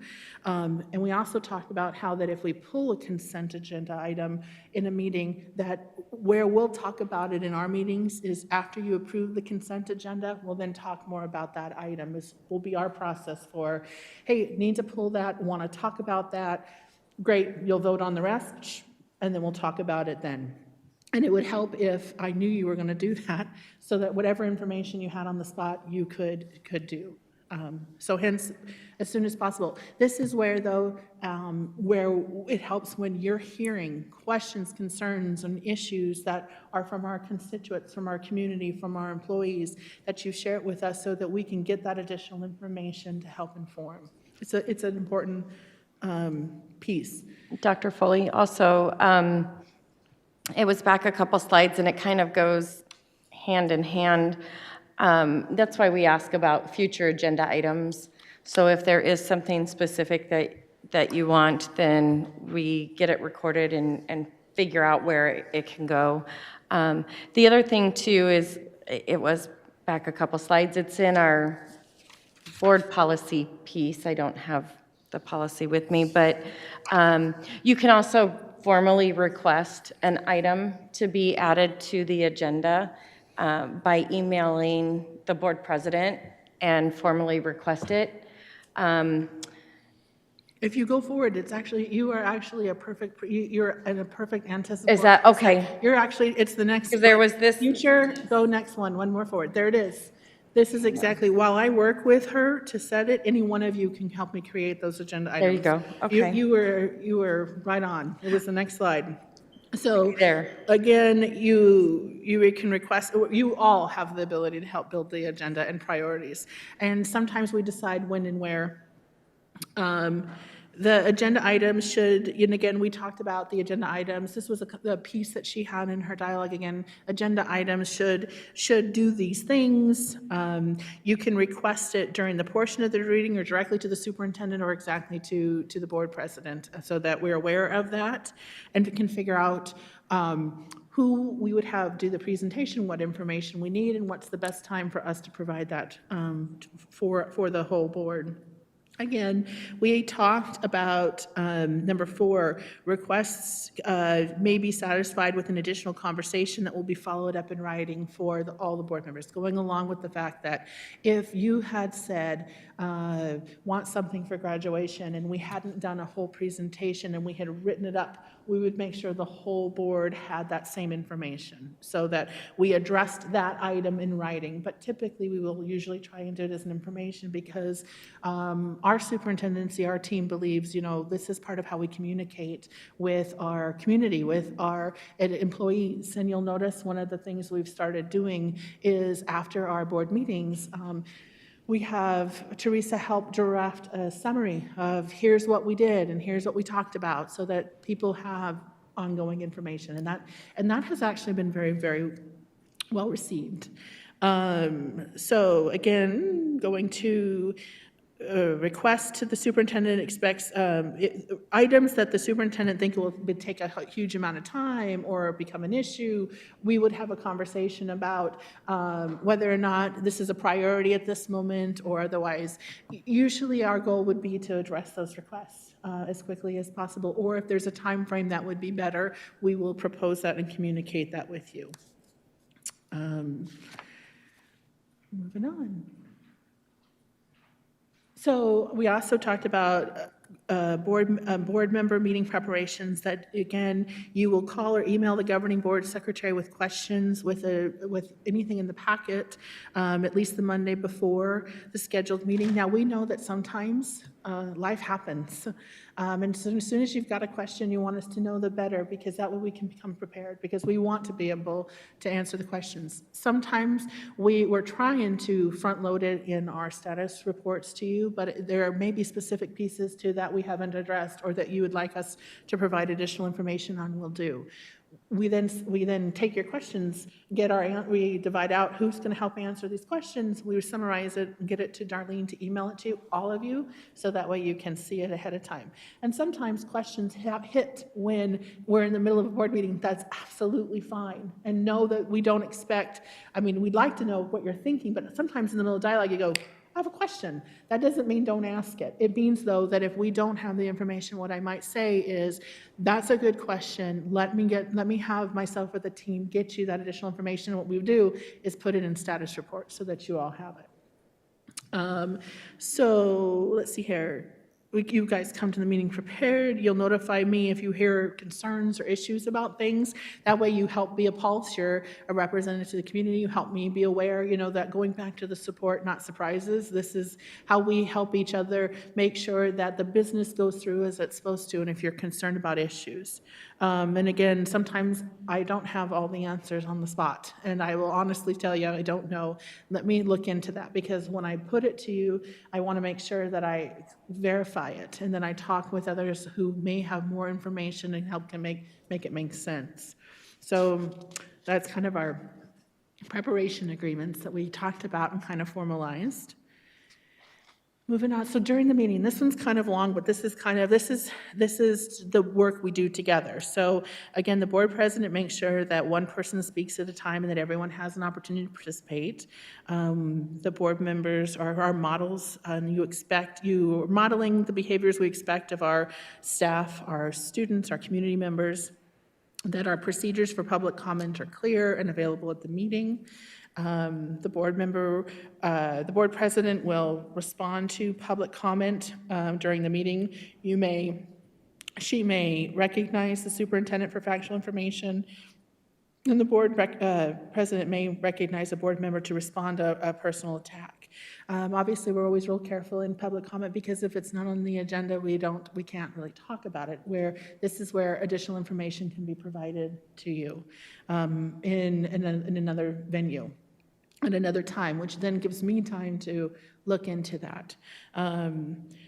The superintendent will provide clarifying information to the board members' questions, or tell you when I'm going to get it or in the process of getting it.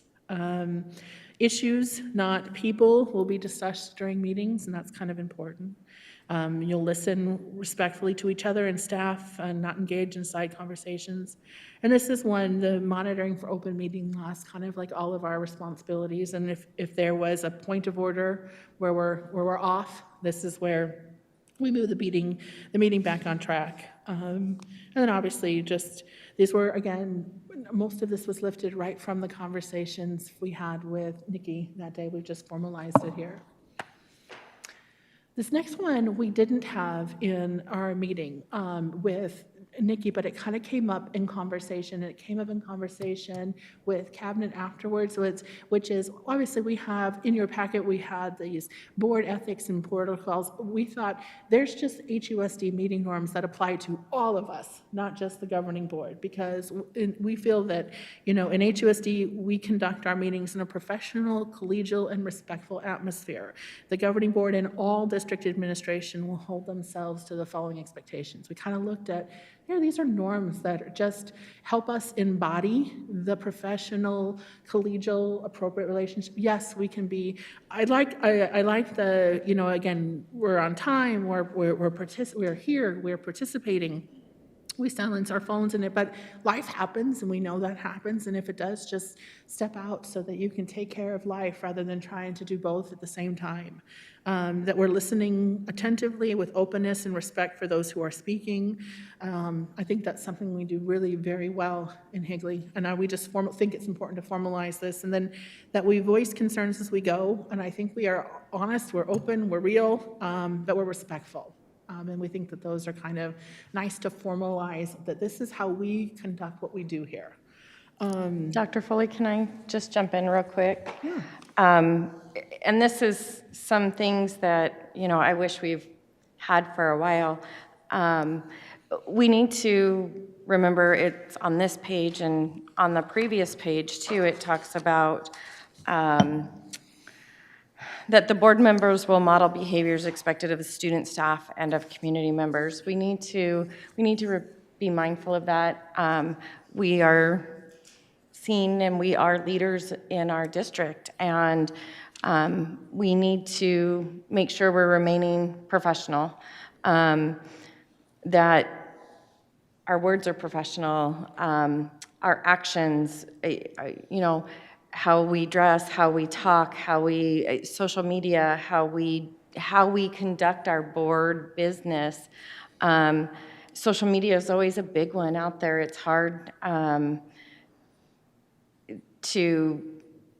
you need to be careful with opinions that you put out to the community, because those could become voting items. And while I think most of us or all of us, we don't follow each other, we stay away from each other's social media, but it doesn't mean it's not screenshotted and sent to us. It doesn't mean that it doesn't mean we're not aware of it. And so we just need to make sure that when we're addressing issues on social media that, hey, I'll get you in touch with, or someone will get in touch with you, and we just need to make sure our words are professional and how we respond, and that we are leaders in our district, and we are looked upon that. So we just need to remember that level of professionalism. We're all human. We all have moments and everything. So, but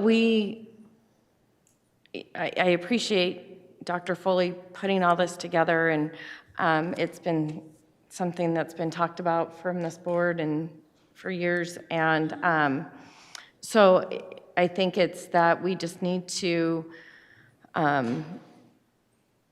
ensure that we're holding ourselves to a higher professional standard, and that just the same as we're expecting our cabinet to, we're expecting our superintendent to, and we need to do the same. So there's things in here that I literally have experienced my time on the board of people literally having conversations while someone's presenting.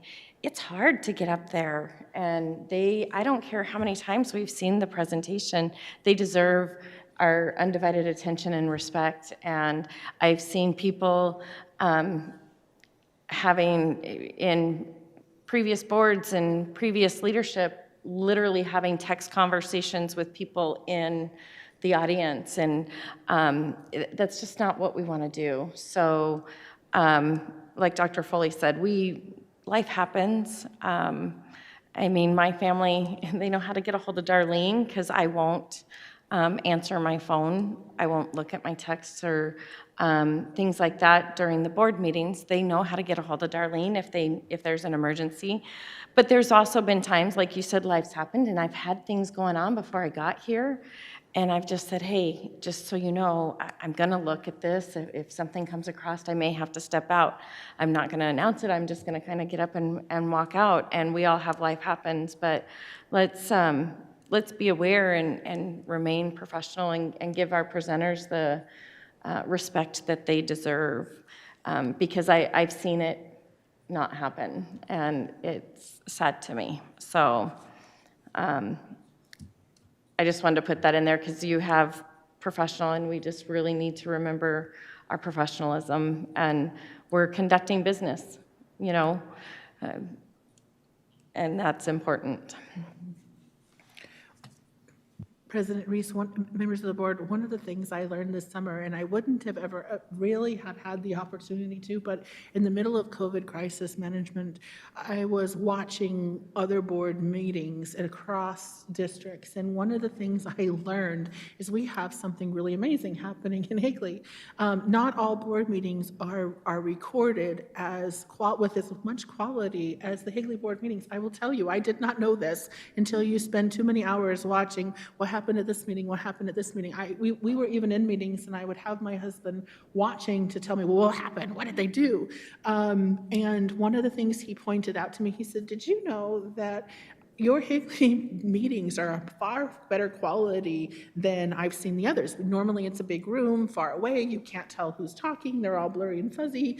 And he said, yours, the skill set of Curtis, he scans in, so you can see your presenter, you can see things, but you can see things. So the one thing, he's like, did you know you do this or that or whatever? I'm like, then I was so conscientious of it, because you could see it and you notice it, but I just thought that was something I didn't know, how nice our videos are. But then that note to self, don't make sure you turn this off before you take a drink or whatever it is. But I just thought that that was something special that I didn't even realize that we had, is the high quality of videos that show us everything. So facial expressions, where I am an open book. What I'm thinking is feeling is all over my face. And so note to self.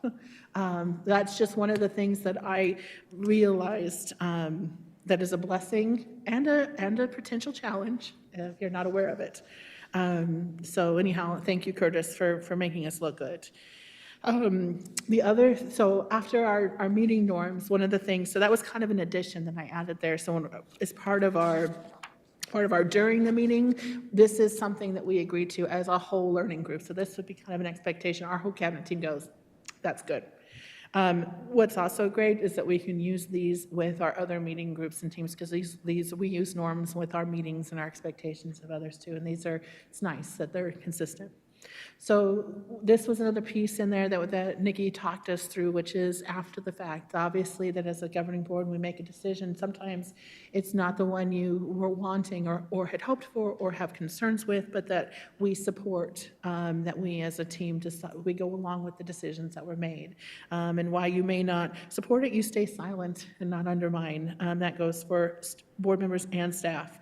Abide by confidentiality laws of executive session. Hence, we kind of referenced what are those executive session notes, and that I will ensure that documents and records are processed and maintained in accordance with laws and policies. We are so fortunate with Darlene Reach, who is so organized and detailed and makes sure we have what we need and how we need it, and that it's recorded. So we're doing really good. In fact, we've added another piece that we're really, really impressed with, which is an executive summary that we give to our administration.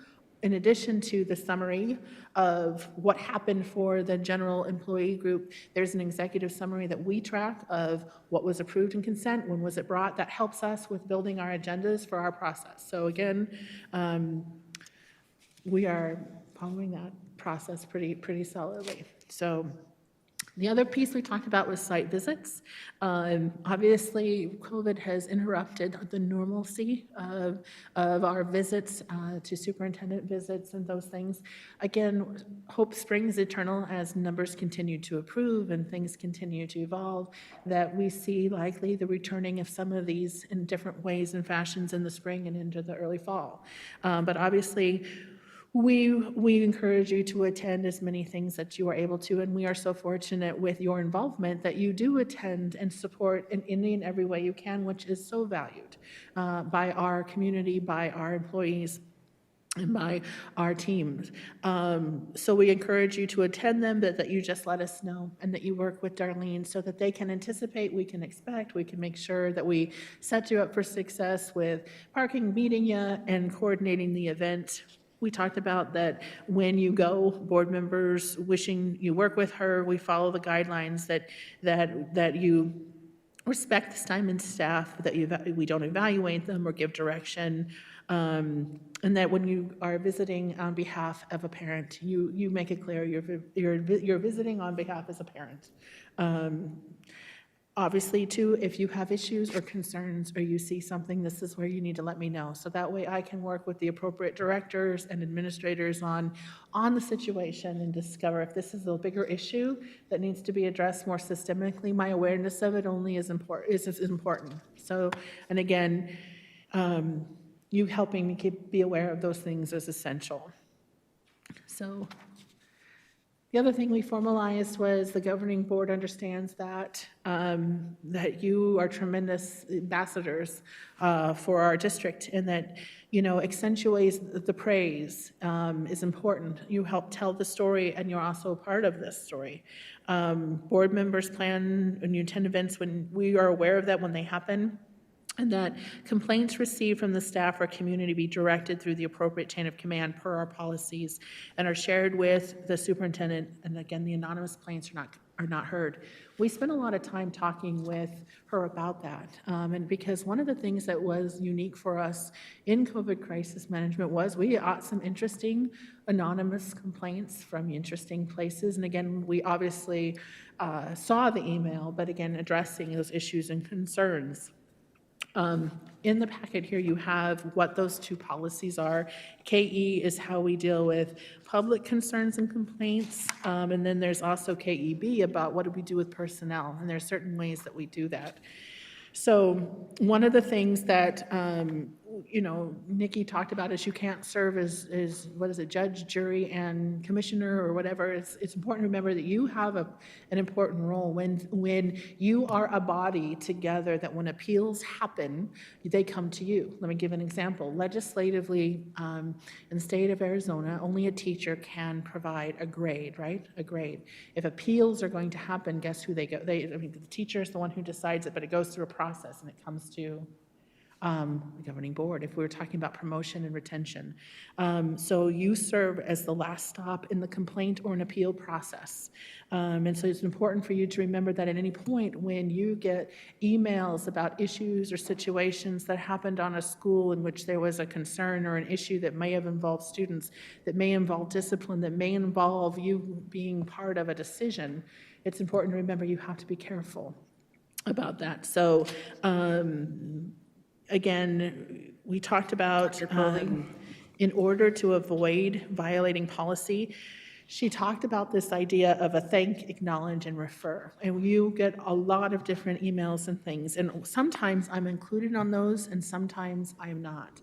And so one of the things you should know is that if I'm included on them, I'm going to make sure that they're addressed. You may or may not have to hear back about it. It may just, I will take care of it. So if I'm included on that, you know that there will be some kind of response. If I'm not included, you can follow this protocol, this thank, acknowledge, and refer. So if we slide to the next. Dr. Foley, though, I do want to say that I did appreciate, we all got an email this past week, and then you did follow up with us, and it was very, clear that you had taken care of it, and I do appreciate that, because sometimes in the past, there'd been an issue or something, and it just went off into, a wasteland, and I like to know that there was a period at the end, so I appreciate that about you very much. No problem, and I will always do that when I can. Sometimes these things take a little while and they get a little messy, but when I am sure that they are in the hands of the person who's working on a solution, although it may not be resolved, but we're working on it, I feel good. And we are working hard on accountability, following through. Sometimes that doesn't always mean the person likes the outcome, but we have addressed the question, issue, or concern within the scope of our policies, our processes, and legally what we are able to do. And know that we work with legal counsel if and when at all times we need to guide us when we're doing that too. So that's important for you to know that too. So that thank, acknowledge, and refer. So we worked on it. Oh, sorry. I'm just rolling. I'm going. I'm sorry. I was just gonna say, I was waiting. I just wanted to thank you because, again, like the situation this week, it was nice to know that that person was followed up with and that they were heard, because that is a concern I always have, that they may not feel like we heard them if I don't respond. So it's nice to know that someone on the staff has responded and let them know, like, hey, we're handling this. So that was very nice, and I wanted to share that, but I would have let you keep going. Yeah. I was basically the same thing. I didn't want to, I would let you keep going, but I just want, even how small things have been, I appreciate the communication, because even in professionally and personally, when I don't know things have closure, then it's also like, it's frustrating. And so knowing that you follow up and that you do follow through on anything small and big is appreciative for me as well. So thank you. Well, and we will always do that. And one of the things too we have found is if they're very, very long emails, we don't respond, obviously, in writing. We know that is when it's time to pick up the phone and call. We do the legwork. We then follow up with the person in a conversation. And oftentimes we find that then too the person they have learned more and they're further removed from it. And so where they were when they sat down to write that email, they're sometimes in a different place, and with more information, we connect the dots. So, which is impossible to do via multiple exchanges of email. So sometimes it requires fact-finding and a follow-up and communication, but wanting you to know it was addressed, particularly when we're worried about consistency with our processes, our procedures, and our protocol, because that is the one thing we have to ensure is followed. So we will continue to do that. Our And thought, I'm sorry, one more. I appreciate the phone call back to the person. I've heard from a few people. I know Mr. Big Lots had to deal with a few over the summer, maybe, and those people have then reached out later and said, hey, we had a really good conversation, hours-long conversations at times. But they followed up even with Lucky you. us to say like how great the conversation was and how they understood it much, much better. So I just appreciate that and that follow-up of a phone call versus just an email where you're like, yeah, brush them aside. So I really appreciate the follow-up that we've been having recently, and thank you, Big Lots. That was my shout out to you, man. There you go. Also, I think this meeting or the training with Nikki was really helpful to me on, especially when we talked about the email protocol, and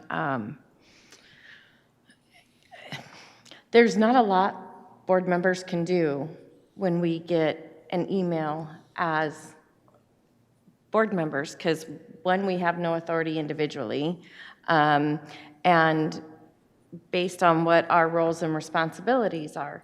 But what we can do is make sure we get it to Dr. Foley, and that she can get it to where it needs to go. You know, has it even been addressed at the site? If it has been addressed at the site and didn't go, has it gone through the process? And you know, I never thought about that until Nikki was talking about really what board members can do within an email, that we don't have the ability to resolve the problem. And like you had mentioned, we have to be really careful, because if it does make its way all the way through the process, for whatever it is, if it ends up in our lap from a policy and appeals, things like that, we have to be really, really careful with that. But I never viewed an email, and I still want to help. And there's a difference between our community sharing their thoughts and their wishes and their wants, because we're here to serve our community and what they want from our district. Like we had over the summer and all through COVID, we have gotten our community's perspectives, and that's what's important, because we then have to come up here and make decisions, and we want to do that based on what our community wants. And so those emails are really helpful, and they can share with us their opinions and their wants and their desires for our district, which is then where she kind of referred back to this thank, acknowledge, and refer, that when we get informational emails like that, whether it's policy, where this is not happening, but I'm just saying, if it were to be a reboundary issue, if it were to, and they want to share with us, there's really not a response for us to give to get back in a dialogue. We may have some questions on, we may reach out to somebody for questions, but this thank, acknowledge, and refer, that was really insightful for those, because we do want to acknowledge, just like we said with COVID, we just got so many, that we received it, we've read it, and we're taking their input into consideration when it would come down to us making a decision. But there's not a dialogue to happen. And so I had a hard time processing that. I thought a lot about that, as well as fair equity, when Nikki discussed fair equity, and when an email, and that one was a hard piece for me to swallow, the equity piece, that if someone is emailing you, are you giving them more power than maybe someone else? And that was an interesting, so anybody who hasn't watched, if you want to go back and watch, if you want a tantalizing 4 hours of discussion, you can go back and watch the January 30th meeting where we discussed all this. But that was an interesting piece for me, because I do think sometimes equity isn't something I always thought fairly so much about as it was discussed then. So that was interesting for me as well. Well, and I think these are kind of good examples, because again, when people, the longer the email, you realize that there's a lot more conversation that needs to happen. There's a little bit more information that we have to address. But this idea of, you're letting, thank you for bringing this to my attention. Thank you for, making me aware of your concern. I understand where you're coming from. I understand you're frustrated. I understand that this is upsetting to you. Let me help you by we gave some examples here, because sometimes Mama Bear gets mad and she goes over it hasn't crossed her mind on who to go to next. So she just knows the governing board is in charge, right? So let's go to the top. And it may be something, what's really hard is sometimes at the superintendent and governing board level, we're 5 levels removed from where we can directly address this. And so depending upon the situation, you understanding how the organization works, you can help us get the right information. I like still being aware, just because, again, if there's trends, there's patterns, I begin to see there's a bigger issue here. But obviously this is and again, it allows you for them to not feel ignored, but not put you in a position where you are having to address it yourself, and having to work through others to get that information. And again, where we need you to know, how did this resolve? How did it work out? Sometimes the more concerning ones, we will make sure you have what resolution we know and are able to get to you, which would be important for you to know. So again, this is just an example that we just said that this is a resource. This was a great strategy. Here are some good examples.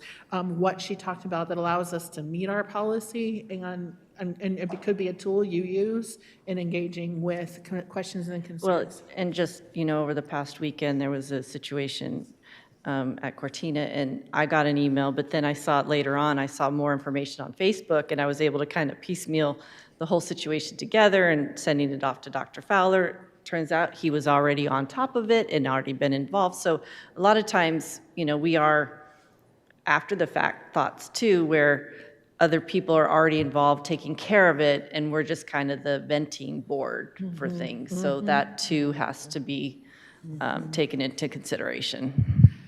There's always the perspective of the storyteller, and that perspective is the truth from their, their perspective. The perception becomes their reality. It is their reality, and yet there's maybe there are other stories that are true too.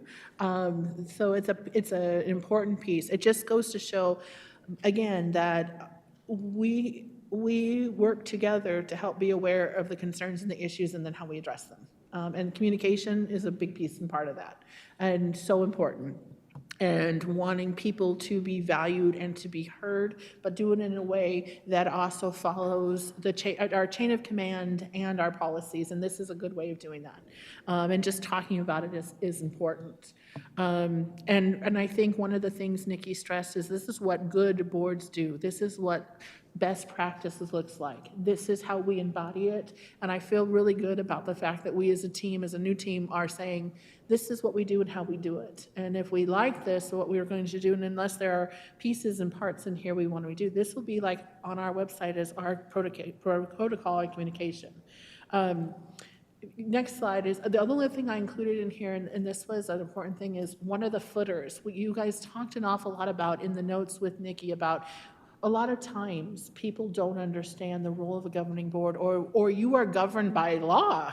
There are open meeting laws that there are things you have to do and not do. And people are going, what? And hence, this is why actually giving this as a resource to you to put as your footer is a good thing. But also when we put this on our website as our protocol, it's not that, it shows you're complying with the expectations of your elected position and official role. The only thing I included in that handout was just, I kept all of the same handouts and resources that she had in there with what do effective school boards do, our governance dialogue, again, the roles and responsibilities. These were all built on the work we had done together. They are all important resources. Dr. Foley, I had one quick thing. When they go to email us on our website, the governing board website, is there anywhere that says when they email us, it does become public record? Good question. I don't think so. I wondered if that might be Because I don't know that people understand that it is public record when they email us on it, and I know that they may not want to be pulled for, a newspaper article or whatnot. But them emailing us does allow them that.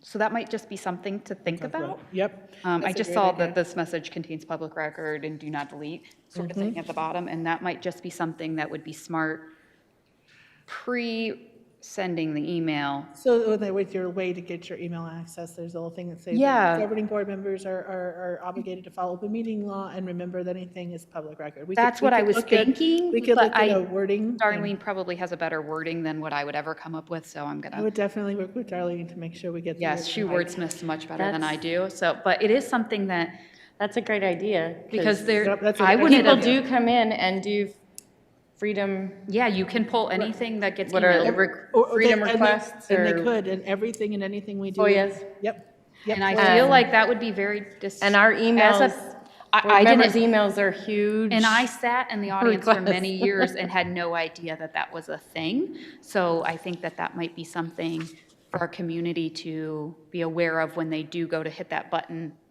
especially after all the emails we got this year. It might be something just to think about. Thank you. Also, I think that but when I first came on the board, I think it was Mrs. Good at the time, our in-house attorney, suggested too that in our emails that we kept different folders, and there's always that confidential folder. And so I kind of came up with some of my own, but it's kind of nice to have that parent, teacher, student email communication area, ASBA's a definite, folder for me. So I try to compartmentalize them a little bit because it helps then when you need to maybe refer back to something, you know exactly where it's at and you're not scrolling through all your emails. So I'm not that organized in my email, Amy, but I do keep my confidential ones in my confidential box, but everything else is kind of just searchable. But good job being so I'm organized. a little OCD on my email. Good job on your organization of the email. that is impressive. So that is the summary of the work that we did together, formalizing it with what works for, what we've talked about, what we've been doing in Higley. Are there any questions, concerns, thoughts for wording before we were to update this on our website? Again, this is our living, breathing document. It's formalizing our processes and procedures for how we communicate with each other. Dr. Foley, I appreciate you pulling all this together. And as I'm thinking about the think, acknowledge and refer, I think it's important that as a board we're consistent, because when we're not, you'll be the one getting all the email. That people will know that if we're getting into something we shouldn't be, that we need to refer it. Again, I think that's a great idea to put on there that it's public record, that anyone can go into any of our emails at any time and use even just an excerpt of someone's email, and it can be taken out of context. And I mean, we know that happens all the time, just in conversation and in anything. But you've done a great job pulling this together, and I would like to hear the board members' thoughts. Just as we expect to hold you accountable and for you to hold your staff accountable, I'd like to hear board members' thoughts on how, as a board, we would like accountability measures for us. I mean, this is a communication plan. It's a guide. It's a protocol. There's expectations, and if there's anything in here that we don't agree with, now's the opportunity to kind of talk about, I don't agree with that, and because this document is going to be published, and anyone in the district then can look at this and say, this is what is expected of board members. This is what the conversation, the communication protocols between board members and superintendent and cabinet. And so if there's any issues in this document, I think that if you have any concerns, it's just a time to discuss it and talk about it. And but I'd also like to see how we want to hold each other accountable to this. Because if we're, Dr. Foley's taken the time, we've taken the time. What would some ideas, suggestions? I know Nikki suggested we review this every so often. I don't know if did she say every 6 months or a year? Did anybody remember? I think reviewing it is key because you do tend to remember at the beginning and it tends to fall off. So I think review is key, but I don't know how often everyone feels. I don't know. 6 months seems like a good refresher. And maybe just like a high level 6 Yeah, month thing, right. like maybe not to the full No. extent, but I then would yearly, like yeah. to see this put into our board evaluation tool. And so we could use this as part of our board evaluation tool yearly. Then it's a review at that time and see how we're doing in these areas. And it could be a self kind of reflection, as well as maybe even Dr. Foley as a whole looking at us through the lens of this document and saying, this is where I feel like we fell short and this is where I feel like we excelled. So I think it should be reviewed during board evaluation.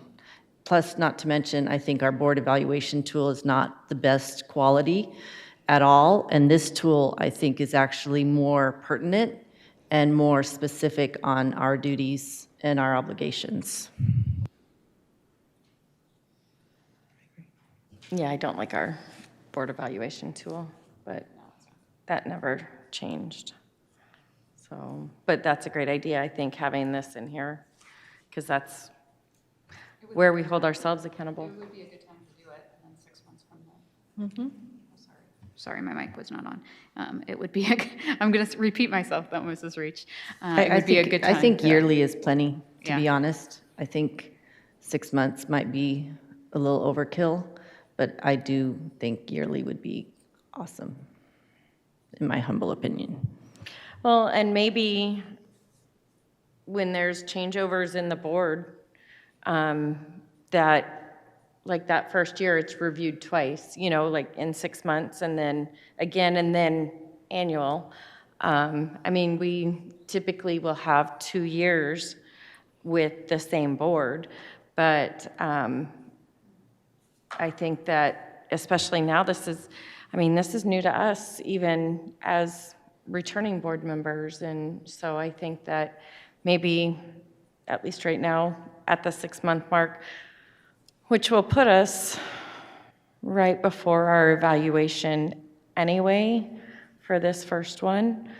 So I think this first one, a 6 month review might be good, and then maybe annual at that point. I think if we could follow some of the educational practices, even if we do, I like the 6 month idea as well.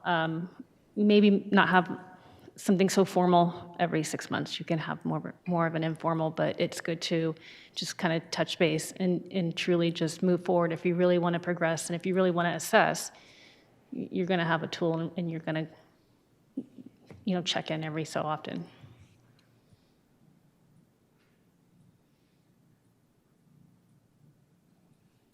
Can I add to the public record notice? That was a phenomenal idea. I can't believe we sat that long without it. Just from experience, I've pulled a lot of public records from this district. So anyway, maybe add to the language that you put a link to the state statute or the language for it, so people don't panic that have heard this, that have sent information in and knowing they're not just going to pull everything that they say, student, names and personal information will be redacted. So don't panic. There's still legalities we have to follow for that. I appreciate that point, because you're not wanting to stop people from communicating with you. You just want them to understand the relationship of the communication, and it's more formality because of your role as a board. So I think that's a great idea, because it's just good suggestion. Yeah, I wouldn't want them to quit communicating, but No. I know for me, if I'm communicating with somebody and, maybe I'm upset about something and I'm just going on the keyboard and not realizing, if I were to see that, I might think about the words I'm choosing maybe a little bit differently. So I don't, you're right, I don't want it to stop people communicating with us, but just understand that the words that are in those emails can be pulled for public record, and so maybe somebody might change some words.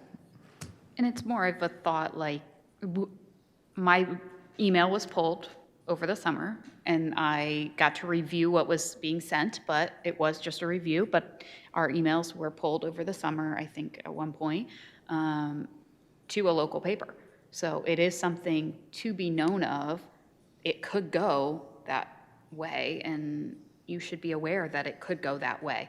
And it would be difficult for the person if they weren't aware on state law. I was never aware on state law until I became on the board, and maybe before the board, right before I became on the board and found out about it. So I do think I would want them to communicate. I want people to communicate with us. It's just, I want them to know legally what they're signing in for.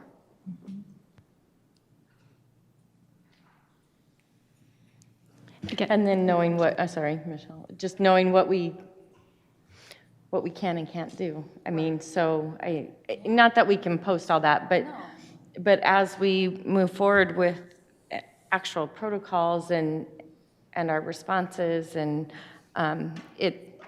we're not trying to pass the buck. It's not that we don't care.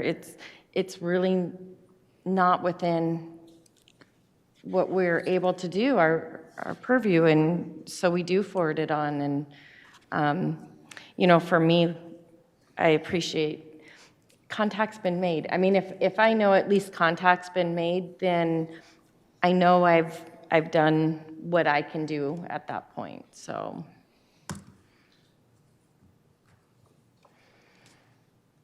Just thank you. Thank you for putting this together, and thank you for asking for our input. And I just have to be honest with you. I've sat through so many committees. I've been here a long time and joined a lot of committees and seen them fall apart.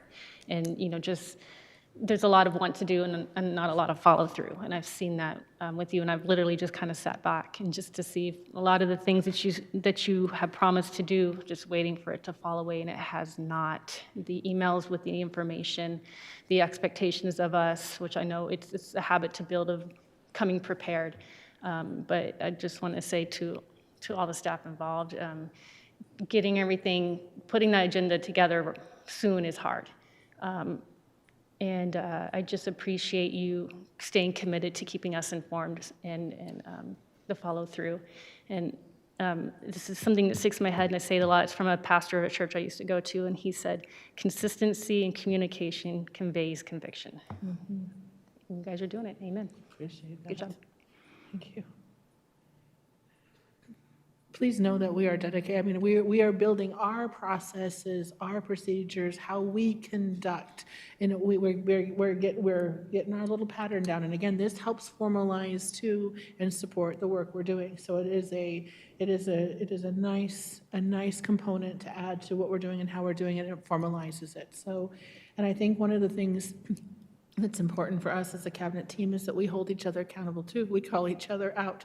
Hey, I need this by this date. I need you, where are we with this? Help me with this. We do things together. And I think that is an important part of an efficient team, because nobody can do this by themselves. This is a team effort, and hence how important it was that we did this training with the cabinet, so we hear and talk about this, that this is something that we share with and that we share back and forward. So I appreciate the feedback.